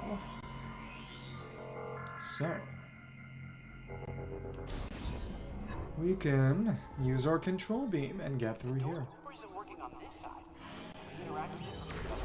Yeah, I wonder. Okay. Should have gotten a better angle maybe, but that's still fine. Yay! It's active now. At least from that side. When it closes again, though, you worry. See ya! When and how are we going to loop back around, though? Exactly, because it's for the four-armed Lemorn. Is this... No, that door's probably not going to come back. Or... Yeah, now it works from this side. That's some relief. Oh, that's new. A Lemorn control system from the machine era manages power throughout the room and functions as a data storage terminal currently online. Normal door. Okay. And when are we going to find the Carvex? Still base camp. A broken hull. We have roots. Rhizome of the Unanalt Palm. It has destroyed the shrine blocking the passageway. Is the Carvex gonna be that palm? Maybe. And a missile expansion is there.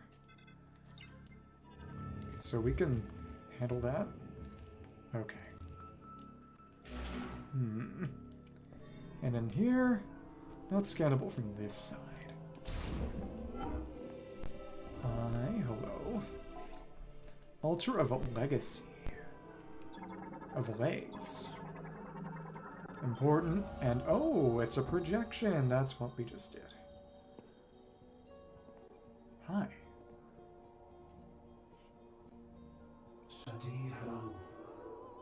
Yeah, they definitely turned into grievers.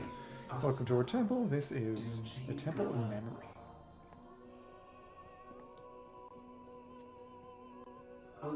From the beginning, Lemorn priests recorded our history in the sacred tree by offering prayers.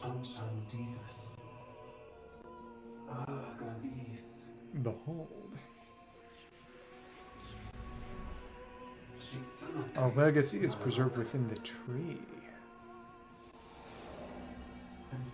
Born from this tree is the memory fruit. Legacy compound within the tree will be inherited to the memory fruit. For the memory fruit to grow, we must seek the green energy crystals, which are in the desert, which have been scattered throughout the planet. Deposit green energy crystals upon the altar of legacy. We place our faith in you, chosen one. First, we're gonna have to find a way to get out of here. Please carry the memory fruit to a new world. And that extended. Okay. And that... Okay. Oh, yeah, because that's going to be an objective. Oh, because until we scanned that would have been a non-jumpable wall. Ancient Era Ultra with a plant motif designed to unfold. Analysis implies there is a... to trigger it to open. Sculpture of Chatoya, last priest of Veros. The statue itself is a medium for psychic recordings, recording view. Sculpture of a prominent Lemorn priest. The inscription reads, Halvanda. Yeah, it's Hindu. And here we have green crystal plates. We don't have those. Small size energy converter. Converts energy from green energy crystal, psychic energy, and sends it to the sacred tree. Huh. Presumably unlocks upgrades at a certain point. We have none. Oops. You don't have any green energy crystals to deposit. How sad. Okay. Well, as time goes on. This is... Pressure platform releasing the system's psychic lock. Additional weight will cause it to sink further and reveal targeting objects. Those are not scannable. Okay. Hemispherical medical lid that can open and close, psychic energy detected inside. Analysis implies it works in conjunction with the pressure platform. Regular door. Very normal door. Psychic lock linked to the triple target. Simultaneous exposure of all three targets' psychic energy will release the lock, so control beam. Concussive blast, and again, it...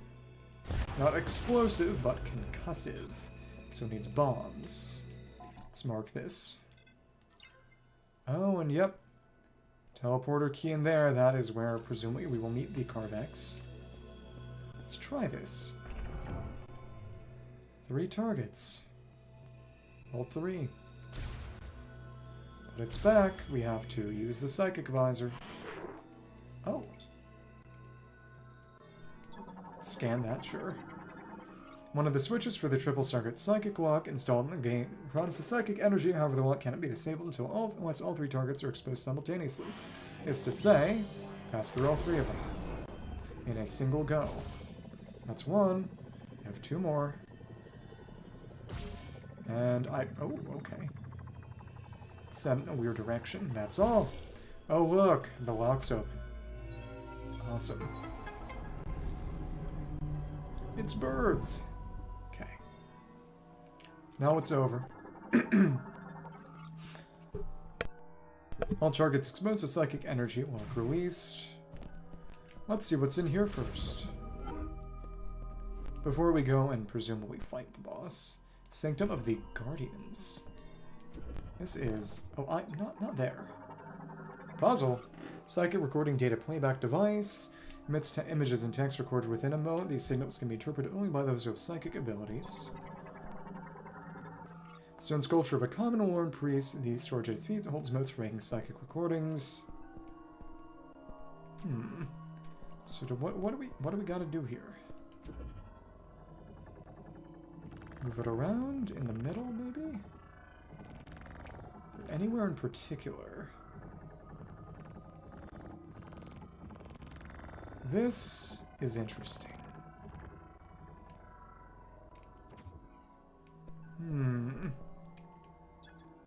Presumably we need more. And presumably we would need to find a way to bring more motes here. I bet it's connected to getting the teleporter keys. Let's mark this room. Ah. Cool. So I guess we'll get the bombs from this boss, maybe. Interesting concept. Yep. Right over here. Path of Reflection, Garden of Remembrance. Teleporter key detected. It's time for a boss fight. I guess it's gonna drop the bombs. Literally. Stone sculpture of the Morn Priest bears an inscription translated to Vakun, includes a description of the individual. Inventor of the mode-operated psychic lock, in accordance with the prophecy of the Chosen One, built the shrines now hidden throughout Soul Valley, filling each with his mote-related devices. Okay. Vakun. Oh, that's Lamorn lore. And you. Stone sculpture of a Lamorn priest bears an inscription transliterates to Lakash. Includes a description of the individual. A sculpture of solving, you can see her face flash in the reflection. Mathematical equations, he discovered several equations that could be formed as psychic objects, leading to the design of a unique sealing mechanism as well as its keys. Is that going to be everything in here? I guess Lamorn lore is going to be in Fury Green, and the others will have their own lore. Stone sculpture of a Lamorn priest bears inscription transliterates to Thesar. Includes a description of the individual. The star of the first priest who culminated the sacred tree and founded the Temple of Memory, said to have been gifted at conveying thoughts without the need to speak and at understanding others without the need to hear them, so some level of telepathy. Sort of in a clockwise. So the first one was on the right back there. Stone sculpture, but this one was the third. I mean, not the fourth. Bears an inscription to the Sawyer hits a Shay, includes a description of the individual. Only female member of the Lorne priesthood first understand the structure of space and time. Insight led to a method of moving across space-time and turned the invention of the teleporter, which is probably why the teleporter at the top of the Chrono Tower looked like a uterus. Okay. The Pique Stone. The P-Stone. Okay. Time for a fight! Oh look, what is that thing? It's a boss. It's out of scanning range until we step into the boss room, huh? But it... Interesting. You're the palm tree, or... Hello, Carvex. Hi. Let's scan some things. Plant morphology Carvex, a giant carnivorous plant possessing consciousness, intelligence, and considerable physical strength. It is unable to communicate due to fusion with a Metroid, like the Abrax. The funny thing is that the Abrax would have been invincible to us if it hadn't fused. It's a weakness. You can see its weak points.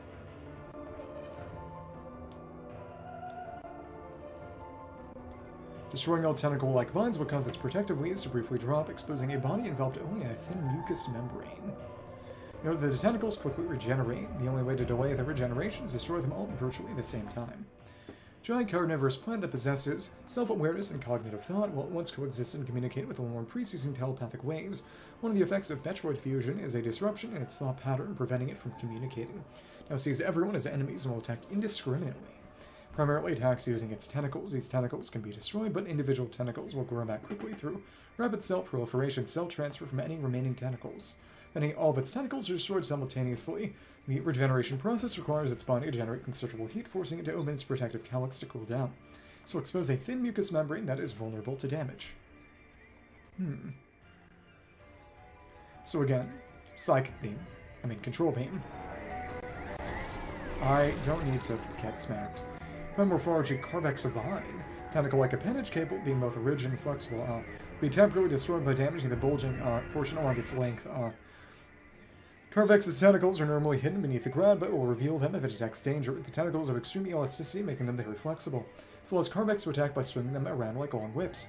Swollen protuberances on the tentacles indicate the area that facilitate Carvex's fine control of its limbs, or if these are destroyed, the resulting loss of control will rapidly expand and rupture the affected tentacle. Interesting. 26 already, huh? Ouch. Okay.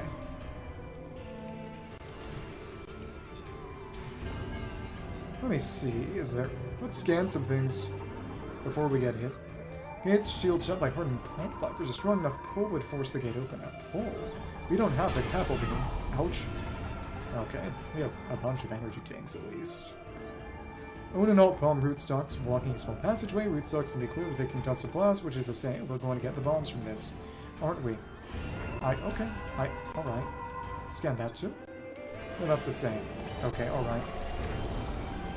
Let's see. Boom. We could have hit that thing normally, right? Oh, what? Never mind. Oh, we have to expose it in order to... okay, now I see. What are you? Carvex Simon. Plant morphology Carvex pollen sac. Pollen bags are released from the end of Carvex's tentacles. Possess propeller-like wings and fly by riding wind currents. Carvex is capable of ejecting plant-like pollen sacs at will. These sacs have 4 wings that function like propellers, allowing them to move slowly through the air. When on target is detected using a natural thermal sensor, when a pollen sac lands on a target, the sac will rupture, causing damage. Behavior indicates the sacs primarily serve as a means of attack rather than the method of pollination. Viros, Carvex. They don't show it in a category with a single enemy like they do in other games, which is kind of annoying. Okay, cool. Let's destroy this thing.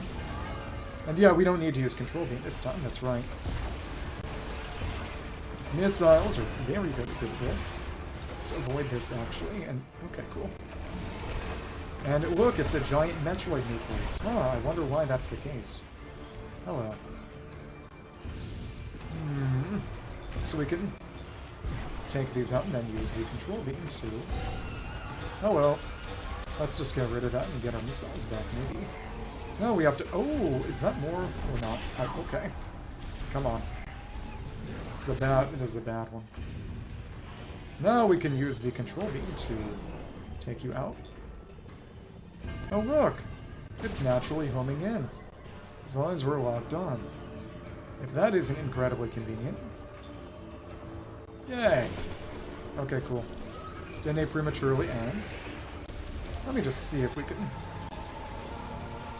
Come on. I actually just want to see if we can hit you with a control beam. How strong is that? Not very, actually. We're still better off just spamming missiles. Okay. Come on. Just do not... Please do not accidentally trigger mouse controls, please. Whatever. Is there a way to turn that off? Whatever. Okay. Come on. Trying to lock onto you. Please. Okay. We're gonna sweep right, or whatever. Do you have to turn off motion for that to work? I really hope not. We need to take that down then, and now we can use this. Exciting. We'll just intercept that, actually. It's one. And did we hit? No, we didn't hit two. That's good at least.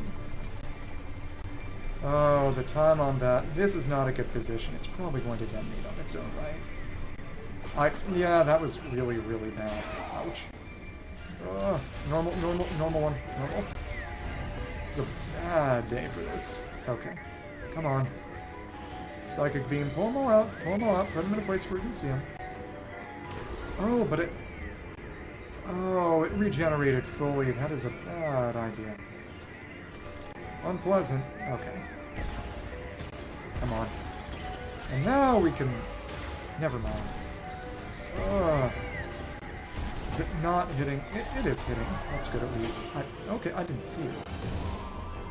Come on, pull it up. Pull it up. You have to have it all in midair for it to really be a good position to hit it. Come on. That's one of them. That's two of them. That's three of them, and now it's time to spend missiles.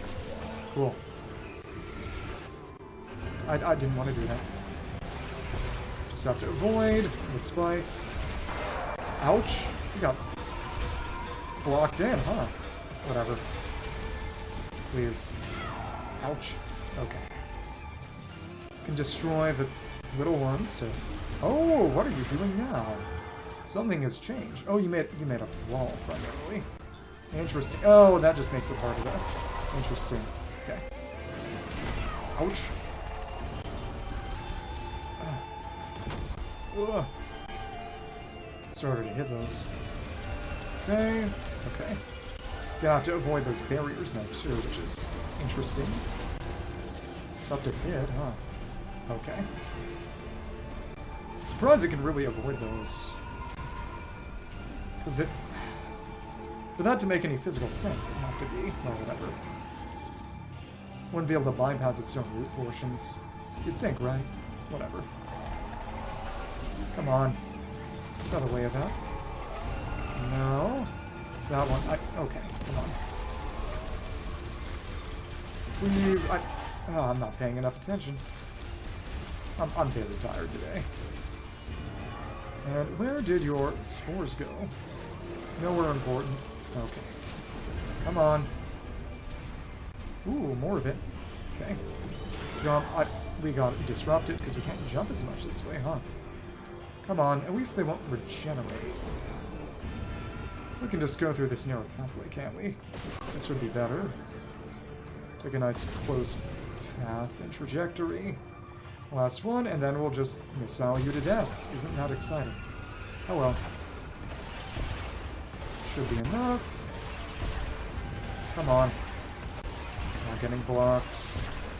Yeah, for whatever reason, that's clearly just... This is gonna give us bombs. But why? I guess its spores count as bombs. To be fair, Flagra gave us the Varia Suit in the first game, so it's not the first time a plant-based boss associated with the alien planet species gave us a totally unrelated upgrade. Okay. That's pretty. Oh, psychic bomb. It might not be bomb related, but I guess it's psychic related.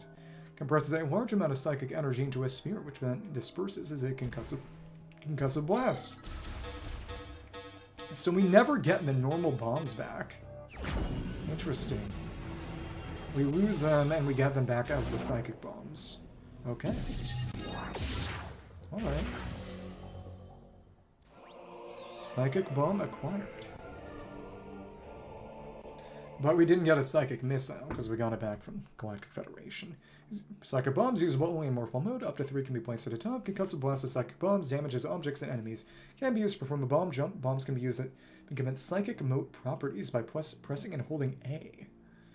Interesting. Open the menu with minus. Check the inventory for more information. How are we going to make that work? How long will they stay? So we can create psychic modes now. It seems. Stop beeping. I know I have will missiles. Green energy crystals, master teleporter keys, and then maybe just... Is that just going to be the final boss? Okay. Spring ball. Oh, because we get that with the bombs. Ability to jump on morph ball mode. Press X to jump. Direction control. Jumping. Concussive burst can be used to jump on morph ball mode. Psychic bombs are weapons usable in morph ball mode, equal in power to the initial suit's bombs. 3 psychic bombs can be placed at a time, infused with mode properties, condensing the psychic energy within. Psychic bomb, infuse it, press and hold A. You have to charge it, levitating, exit morph ball mode, switch to the psychic visor, and grasp the bomb. Bombs damage enemies and destroy structures that are weak to impact, such as proto walls. The bomb explodes in a bomb slot. The concussive blast will power any connected devices. Once infused with mode properties, it can be used to reach bomb slots that are too high to reach in morph ball mode. Moving on top of a place bomb on morph ball mode, its concussive blast can be used to jump. Okay. Concussive versus explosive. That seems like splitting hairs. Regardless. And this is... Sacred Shrine teleports the Chosen One to an alternate dimension that houses a teleporter key, activated by gazing at the statue's forehead. Bomb slot for operating the Sacred Shrine. The impact of a psychic bomb detonation inside the slot moves the pedestal. Gazing at the worn statue on the pedestal then activates the shrine. Okay. Or we can just destroy this now, right? Yeah, sure.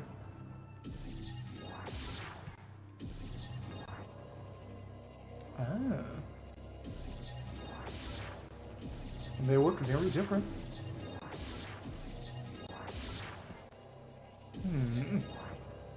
We can create up to 1 mode at a time. Okay. Ah, that's fun. And we still can't get out of here, can we? Yeah, not really. Can we destroy this at least?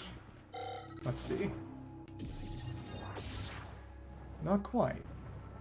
We are going to have to do it like this. Let's just see, actually, if we get out of mode and grasp it. We can just toss it in the slot and it'll blow up. Activate it without us having to get in the slot. That's fun. That's a more elegant way of doing it, honestly. Okay. Let's take a look. No. No. Okay. Shut up! I don't care I have will missiles. I know I have will missiles. And here's our teleporter key. That's one of them. Go ahead, grasp it. Though I wonder what new world they're going to. Presume it'd be set up for a Prime 5, presumably, but Master Teleporter key acquired. One of the keys required to activate the Master Teleport in Chrono Tower. A total of 5 keys must be collected. The menu with minus and check the inventory for more information. Is that going to open back up, or...? Well, we're just going to have to bomb our way out of here, right? Samus, do you copy? No. I do what I do entirely, which is no copying. Oh, did you achieve your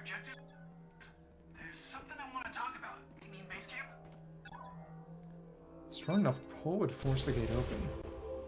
Again, a pull. Wonder if we'll ever need that. Okay. Green. Green. Okay. Let's just mark this so we can pull it one day maybe. Yay. And that's how we do that one. Okay. The jungle path. As we cannot go back the other way at all. This is pretty. More of those ants. See, she's trying to jump and failing. Won't work here. So we could go back and get some upgrades now that we have these bombs. If we feel so inclined. Hi. Oh, and we...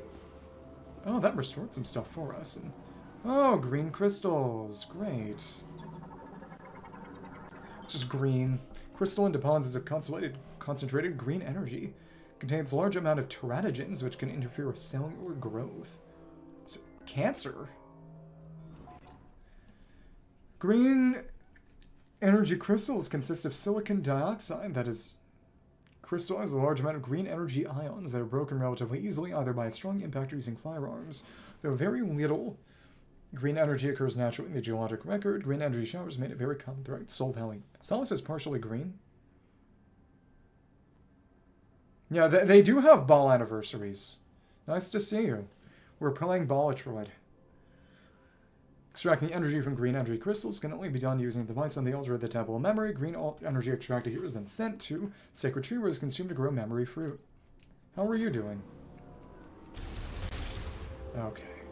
We can break some of these. Let's destroy some of those nests, potentially. This is... Yep, this is not high heat weaponry. We are going to need to come back when we get a flamethrower or something. Okay. Oh.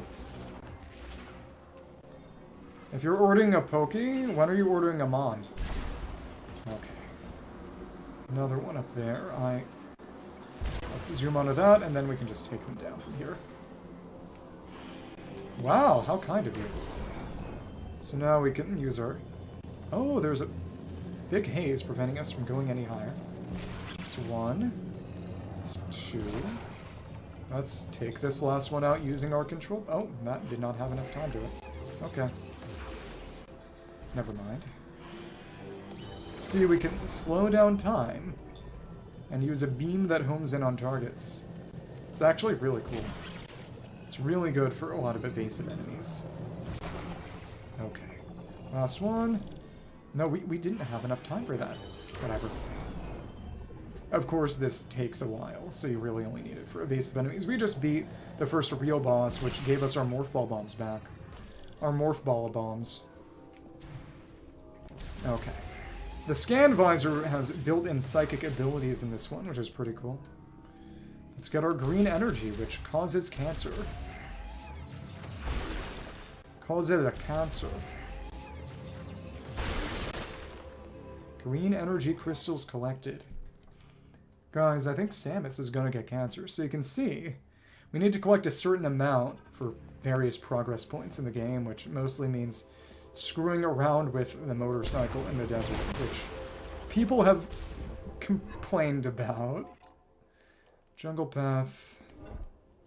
Now we can get back using the Bala Bombs. The Morph Bala Bombs. Got more roots.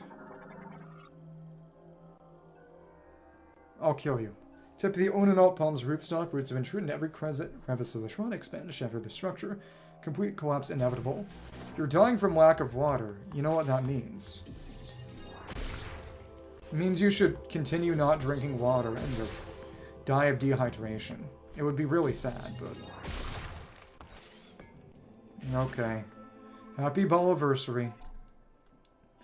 Back in the ceremonial chamber. What happens if we go more this way? Can we open it? Open this door?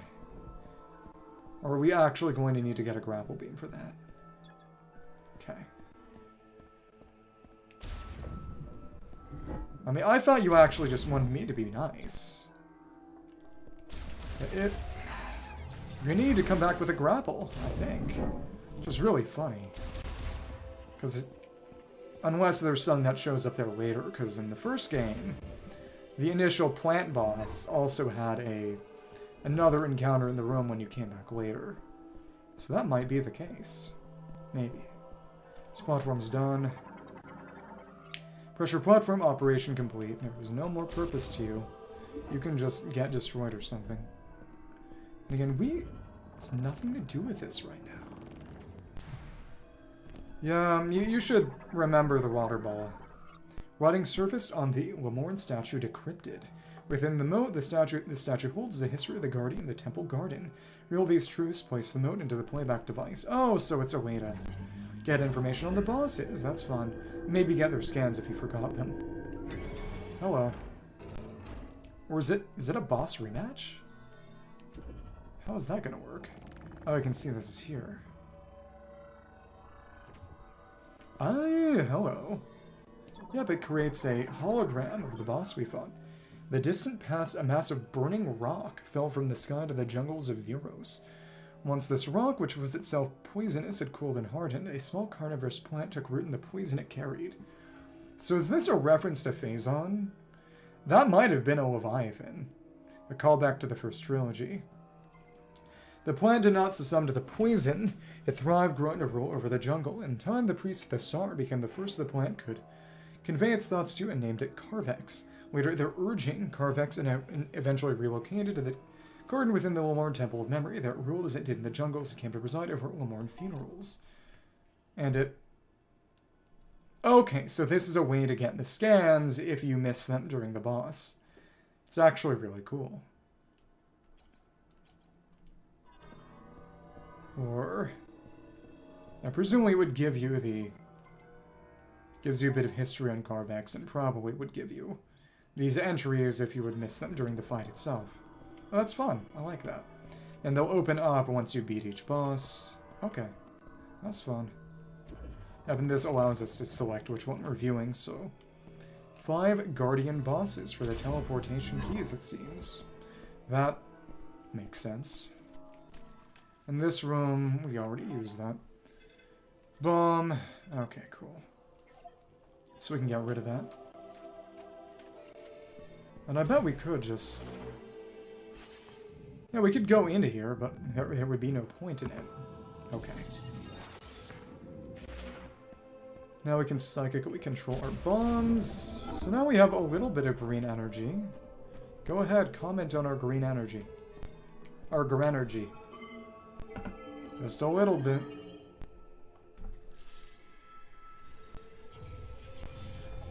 Finally, WhatsApp energy. WhatsApp Metroid. Oh look, it's a little greener now. Maybe.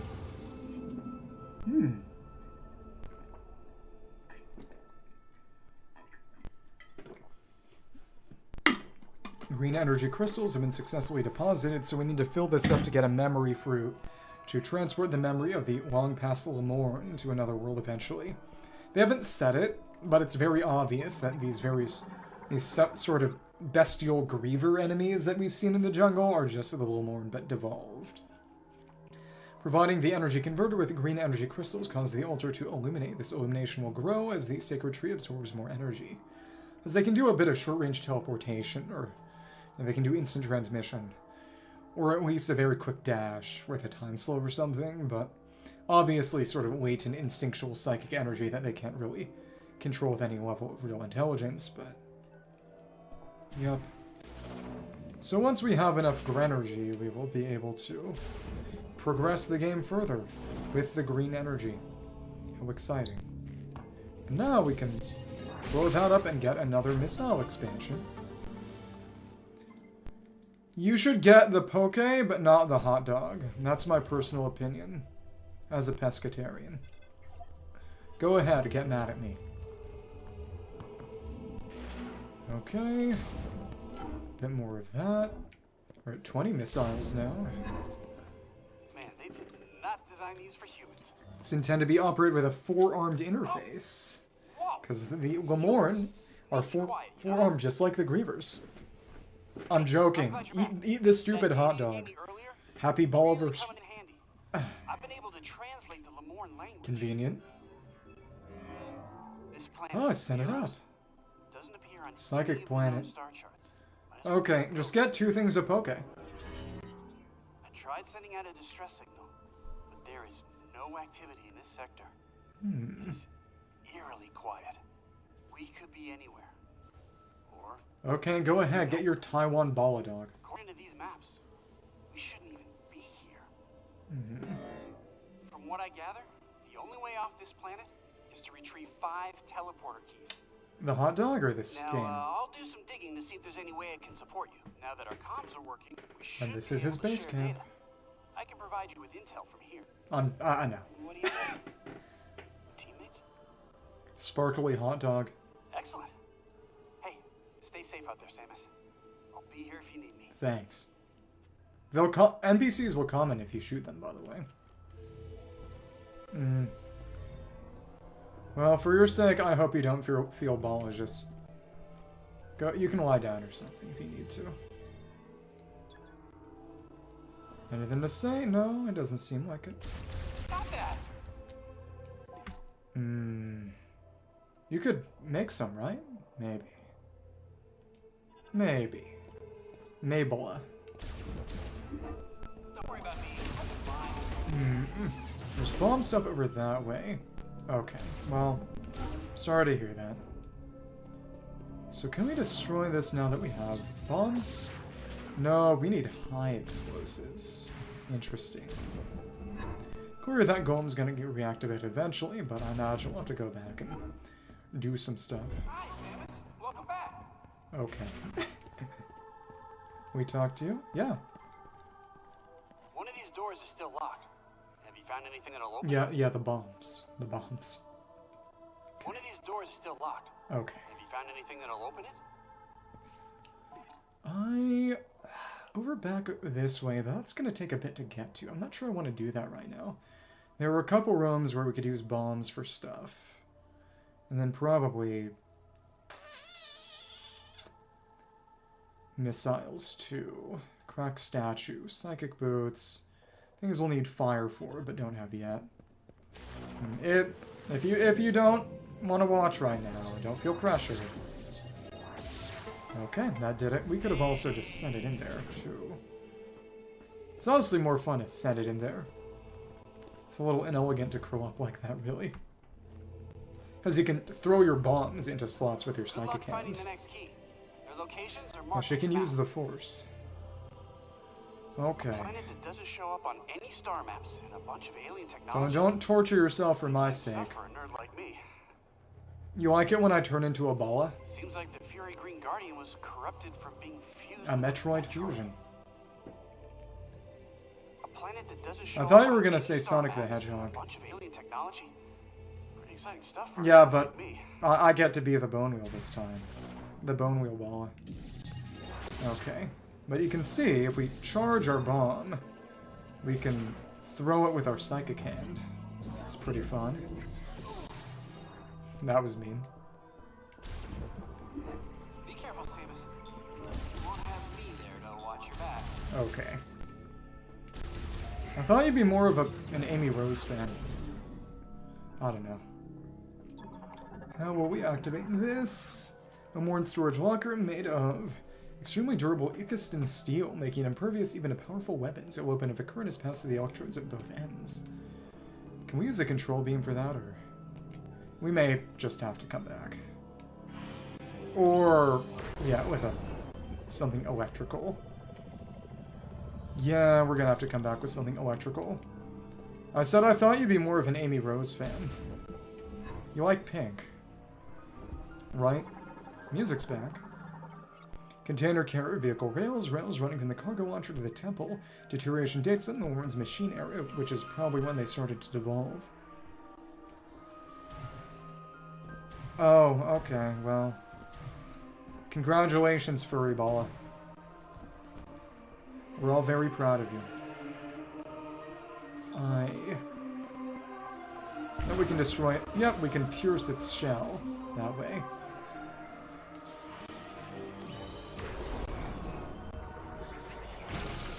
Do you kin Rouge because you're also a Latina? Oh, come on. There we go, we got rid of all of them. Single control beam. Though we could have just shot them normally. And what is... bomb slot? Or... how are we going to use this?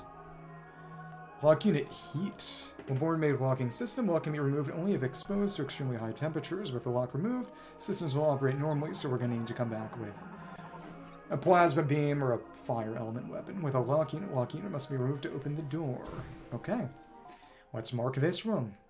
Oh, it's got a door there too. Okay. Well, regardless.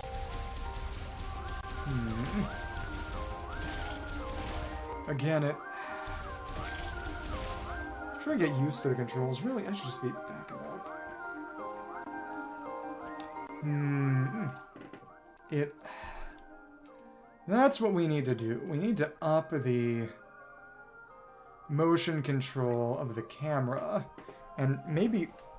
yeah, and rely primarily on that, maybe. Sure.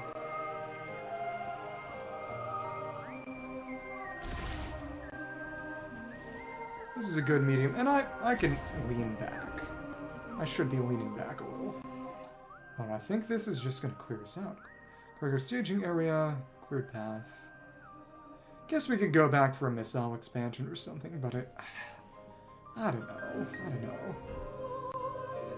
This is gonna... oh, we can move back around in Fury Green. Yep, we're gonna have to use the Psychic Bombs to activate it, because it's too high to activate. Is this just gonna teleport us back to the start? It is fun that this can be scanned from anywhere. Cargo launcher activation switch activates when the sensor in the recess of the top detects a concussive vibration. Cargo launcher machine-era cargo transport system uses ballistic technology to launch specially engineered capsules that are typically loaded with materials and goods. It's going to shoot us in morph ball mode back to the desert. Materials, rations, and other goods. Capsules use thrusters to automatically adjust their speed and altitude, and they are equipped with an... it says attitude, not altitude. Attitude? Attitude. That may be a technical term. They are equipped with a system for ensuring zero-impact landings, making them safe enough for moving personnel if necessary. System enabled fast transport between Soul Valley and Fury Green, never deployed elsewhere, so that is how we are going to get back and get our... oh, get our funny motorbike. And this is psychic platforms we can't use yet. For a missile expansion we can't access yet. We will come back. My ball attitude? Okay. You need to change your username to Bala. So it makes sense when I make Bala jokes in chat more. Mabala. Yep, we can float it in midair. I knew about that already. Okay. And now we throw it into the slot. Awesome. And now we can toss ourselves back to the desert.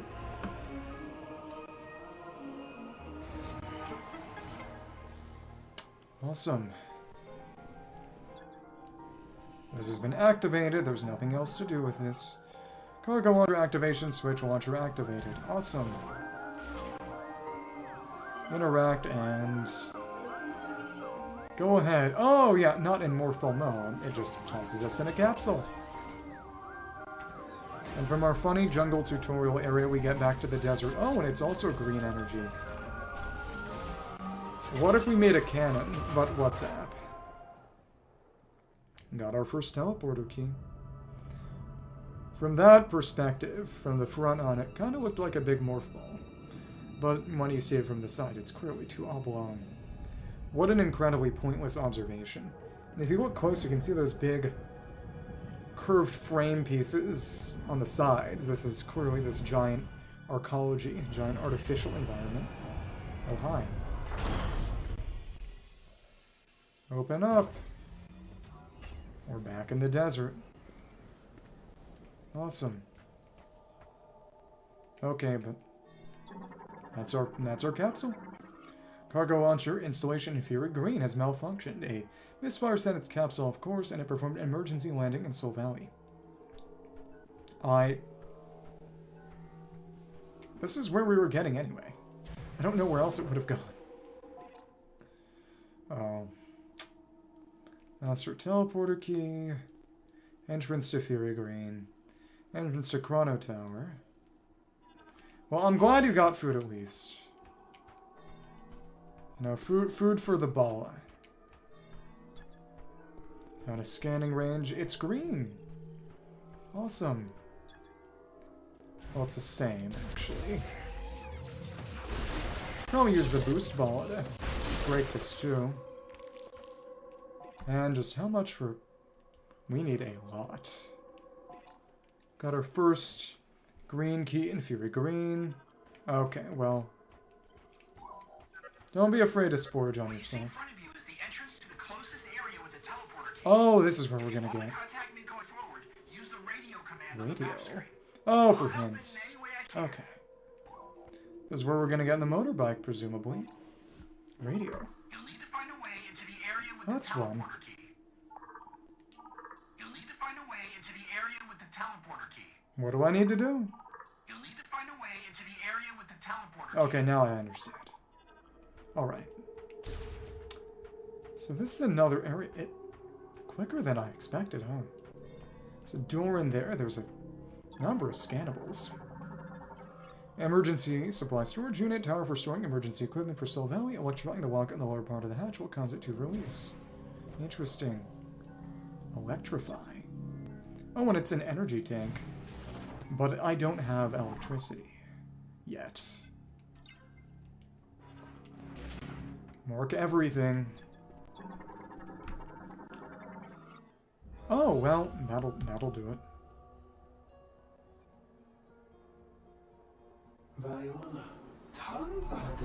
Viola was an epochal invention. Yep, the bike, metallic feet sprint over land with great power. They cross the sea of sand, carrying us in the blink of an eye.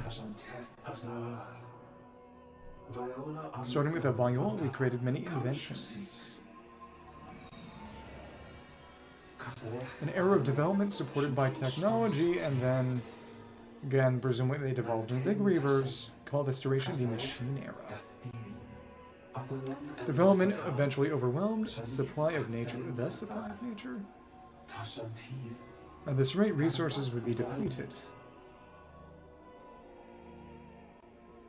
So what did you do?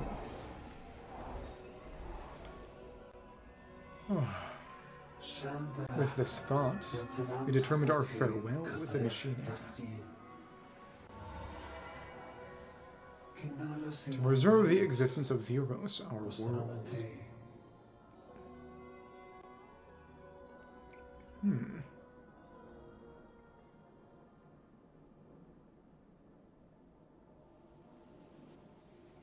Okay.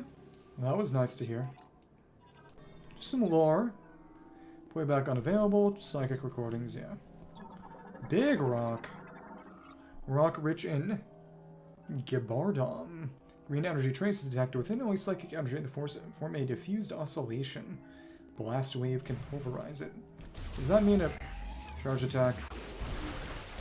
That doesn't seem to be the case. Huh. Okay. Let's get a little bit more at least. Though it probably has to be done with the motorbike. I mean, I'm sorry, the Viola. So I suppose our way in may be a bit different, but it's clearly the structure. Also, you see those walls around. We'd have to jump those. I imagine we would not be able to get out of here even without the motorbike. Kinda stuck. And go in here, and the other one has the energy tank. Okay. That's the thing. Should be focusing on the motion controls, maybe. You can see it's kind of nauseous looking. Here's our bike. Maybe. Do we have to fight something first? I mean, that's why I turned the motion controls back down originally, because it... Oh, really? What if we keep them about the same?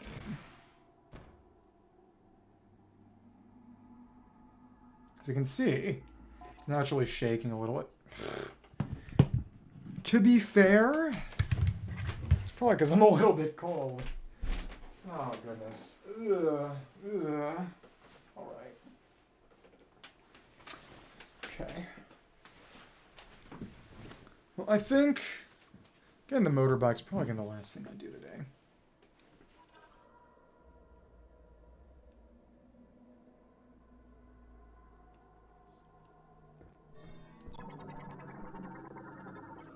Lemoran container.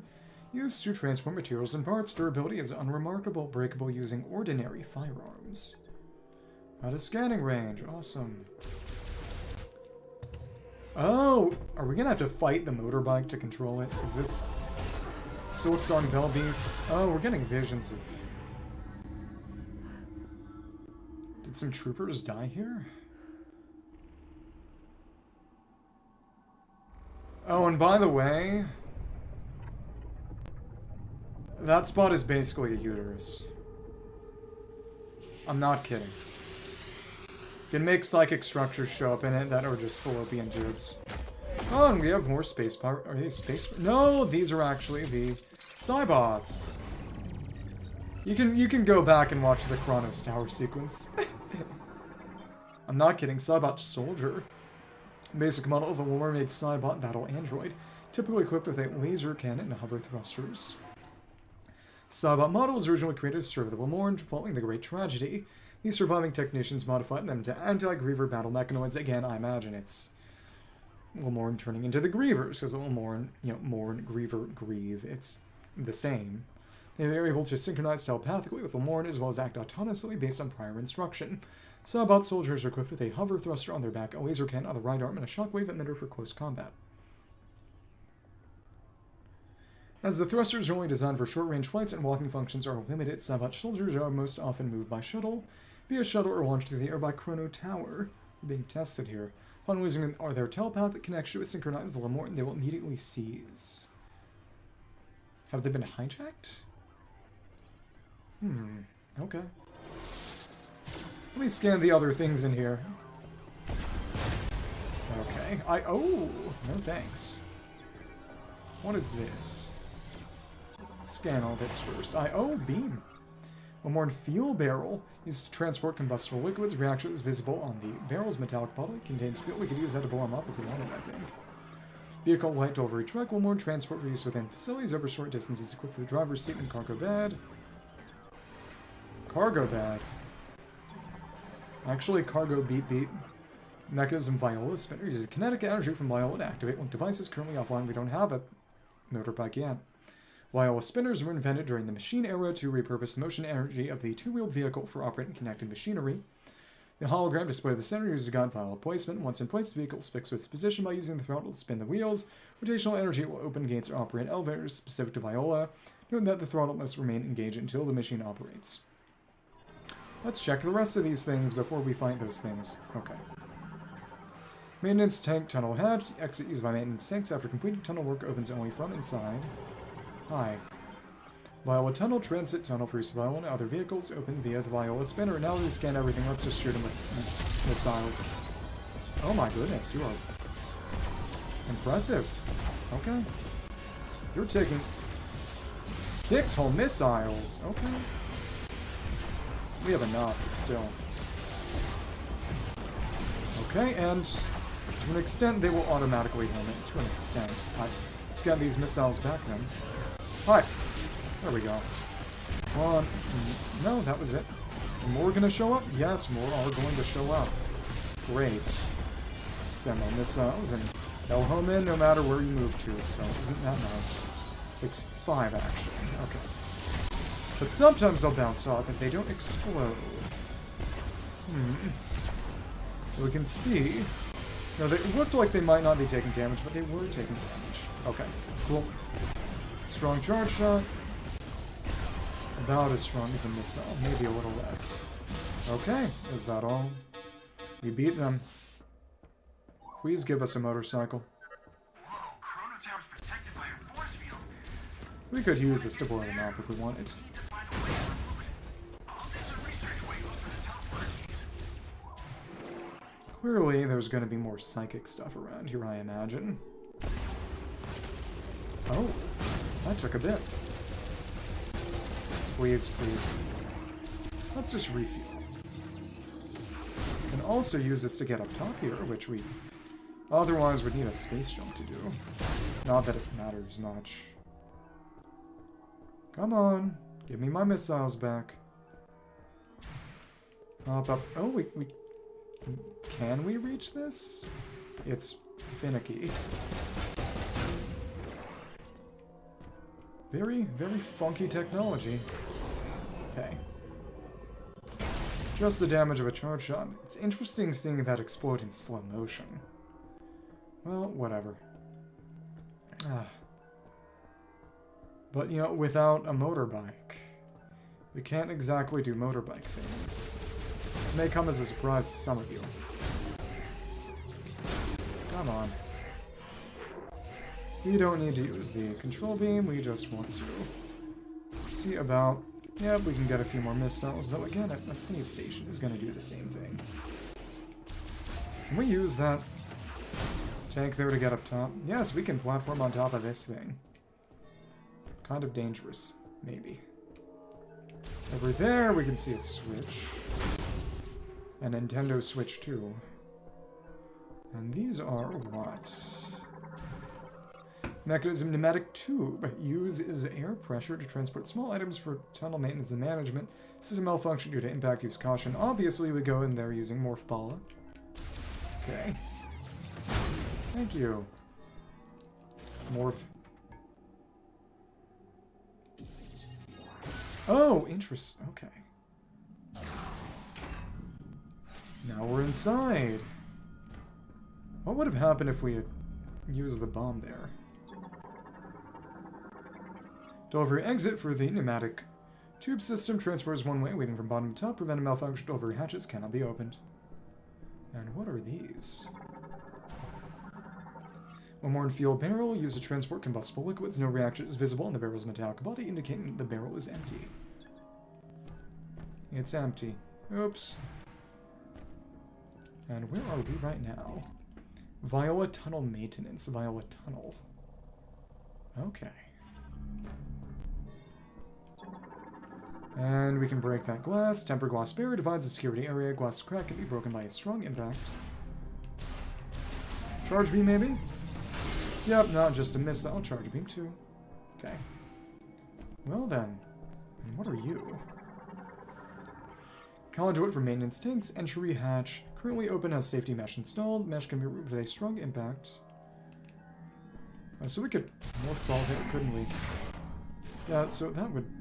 No, that'll go down, I think. Actually, to get out through there. Well, we gotta destroy the barrels first, obviously. Can't leave any single barrel undestroyed. Okay.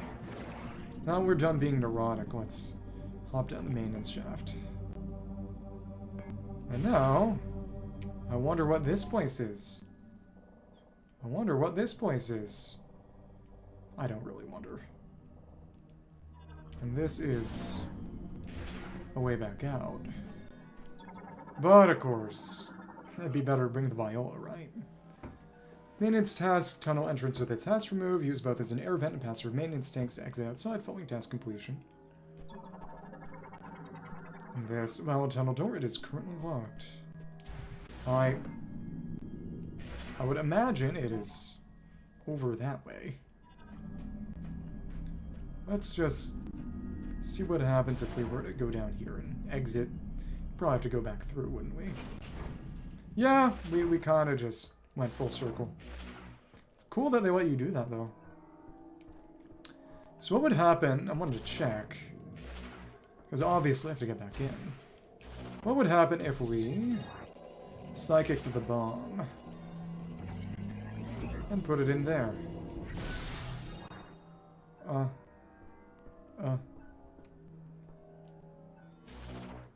Okay.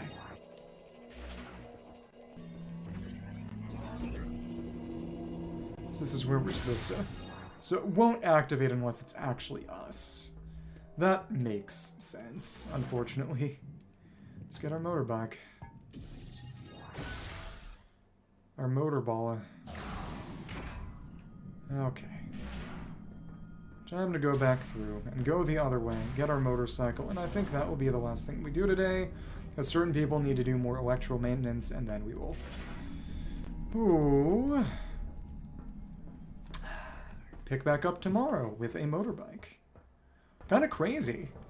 Carvex comes before we get the bike. Well, I guess it makes sense, because you can't get back to the desert until you go back through most of Fury Green. Hello. And it is literally just the other end of the tunnel. That's... Oh, this is the Vault Forge. Oh. We're all the way in Vault Forge already, actually. That is very interesting.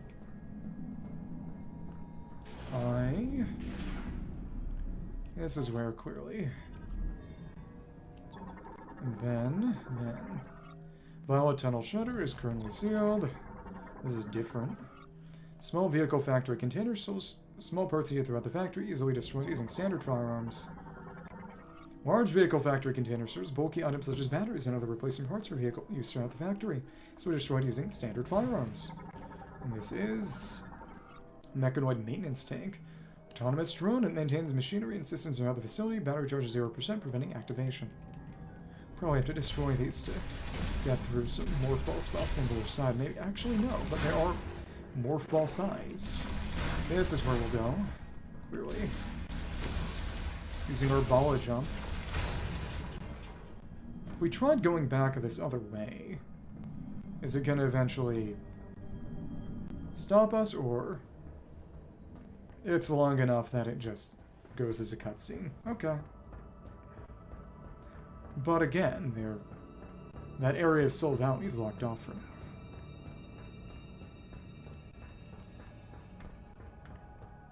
That is a long load cutscene. Okay. Yeah, but the Vault Forge, I believe, is one of the later areas that we'll get back to eventually. But for now, it's... We're going there early to pick up a motorbike and presumably leave. But this is basically Samus's base suit, but with purple accents, and you can see that crystal above her visor. It's just a psychic third eye. It's very Hindu. Or again, at least Tibetic, which is fun. Let's go here. Yep. Tunnel entrance. Let's get our motorbike. Wonder if we're gonna have to fight a motorbike. Maybe. And oh! Hello, Vault Forge! From your machine era. Okay. It's a bit reminiscent of the second game Sanctuary Fortress.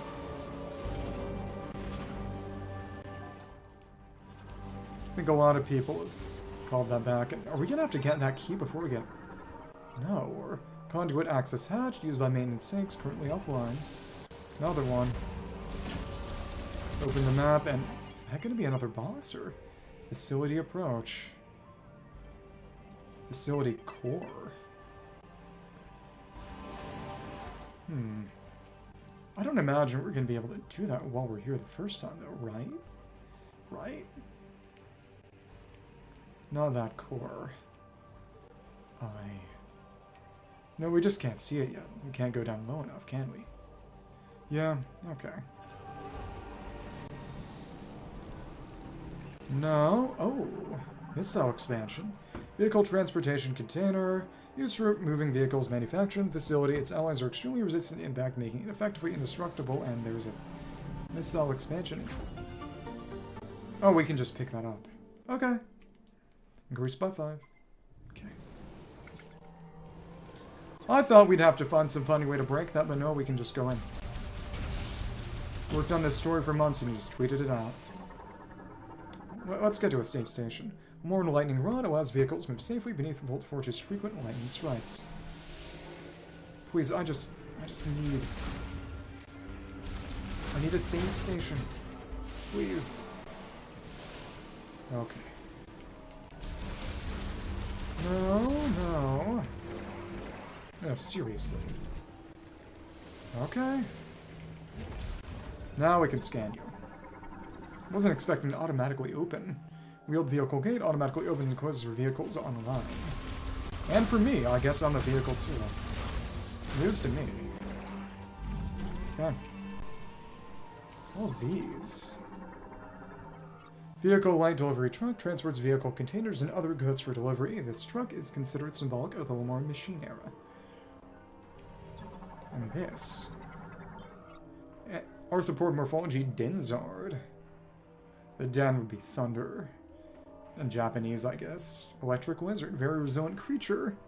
Well, not a wizard, it's an arthropod. Capable of living in incredibly harsh climates, such as Volt Forge, can absorb electrical energy, causing parts of its body to glow. Denzards are one-eyed arthropods with thin shells, pair of forelegs they use for dragging their body. Internal organs of a Denzard will not function without an electric charge. Such a charge can be absorbed from their surroundings, however, which makes them well adapted to life-averse environments such as Volt Forge, where even plants struggle to survive due to the constant harsh weather blocking all sunlight, because Denzard organs circulate electricity. The cells in their eye, teeth, and tail glow. Okay. Them glow. Okay. Harsh weather. Basically eating electricity. Interesting. That. Container arm operated from nearby spinner. Its grip on the container appears to be loose. May disconnect circuit repeatedly with a physical impact. Okay. Spinner has become non-functional. Significant damage to the exterior frame. Internal circuitry has failed. Hello. Hi. Let's just get rid of him. This is going to impel us to destroy that thing, actually. This impact. Physical impact. Missile won't work. Huh. Interesting. Probably something to do with the bike, then. Come on, where's the save station? Spinner secondary power generator used to move a container arm, currently offline. Exterior frame. You have to break it some other way.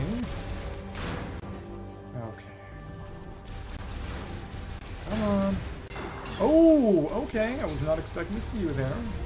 These little sparks. Ground crawling sparks. Oh, and this is our Viola. The showroom. But please just give me a save station. That's all I want. Mechanism Varia Suit printer produces a suit required to ride the Lamar Neurobike Mark 7, a psychic bike currently offline. So we can't ride it until we get a riding suit upgrade. It's bright red, this is known. Vehicle Lamar Neurobike Mark 7, latest model Viola Neurobike, mass-produced during the machine era, redesigned for the psychic era. Psychic era was after that, okay. Vehicle activation use requires wearing a special nanosuit, which identifies its registered rider. This is required for the Varia Suit printer. Viola was originally a two-wheeled single-seater vehicle developed during the machine era. As part of a psychic era redesign, a function was added to identify the psychic brainwaves of individual Lamorn, when a rider wearing a special nanosuit registered themselves to a Viola. That would be set as an exclusive ride to prevent its use by other Lamorn. This registration allowed riders to summon the Viola to them, even from remote locations. However, summon would fail if the route crossed impassable terrain. Viola's features include pre-installed and unlockable functions. For instance, upgrading the Viola suit to the Viola IC suit enables the vehicle's IC mode, a hover transformation moving over hot surfaces unsuitable for tires. Supporting this feature are heat-resistant systems strong enough to allow for hovering over magma and lava. This transformation would be automatically triggered by the vehicle's surface sensors. Further transformation features were in the planning stages. Other broken down ones. Vehicle Lamar Neurobike Mark 5, two-wheeled single-seated transport vehicle, mass-produced during the machine era, nicknamed the Viola. That's just other Violas, okay. Of various generations. That's cool. A Mark 5, and we get a Mark 7, because we're lucky. Can't go on this right now. Where is the save station, please? Door sealed with emergency security shuttered. Shutter will release once the emergency has been resolved. Can't get on it yet. Oops. Can't do it. It says no, no thank you. I mean, it won't work. We don't have the suit for it. Yep, exactly. There's a cutscene for failing. Sorry. This is... Mechanism Map Station displays a downloadable map hologram of the vehicle manufacturing tower. Mechanism Viola Spinner, connected energy from Viola to activate link devices, currently offline. We've seen this. Yeah, we saw this. Why is this one green? Whatever. Maybe they assume we wouldn't scan the other one. Unfortunately, we did. Tower gate connects the 3 towers of Voltforge's vehicle factory, currently locked. Tower 1 to Tower 3, so we'll have to come back here later. Tower 1 to Tower 2. One more vehicle factory door. Sensors made using electroluminescent stone. Stone stores a charge, ensuring the door functions even if power is lost. Let's use this map station. Sure. Nice. Oh, power's off. So we can't do that right now. Let's just finish this. Okay, and it's a save station, so... This is where we'll close today, so that people can do work on the wiring. It's a good stopping point. We'll start with the motorbike tomorrow. That's exciting. Okay. And I'll take a nap or something. Save station showroom. I mean, I'm tired and other people are working on stuff. This is beyond your control, boy. Thank you. But really? Yeah. Can't shoot that, huh? Physical impact. Physical impact. I don't know. Again, oh, we scanned this thing. Access code approved, and never mind. I didn't see that scan, and we can see it by resetting from the save, so we'll do that tomorrow. Yeah, Sayonara. Sayonara Bala.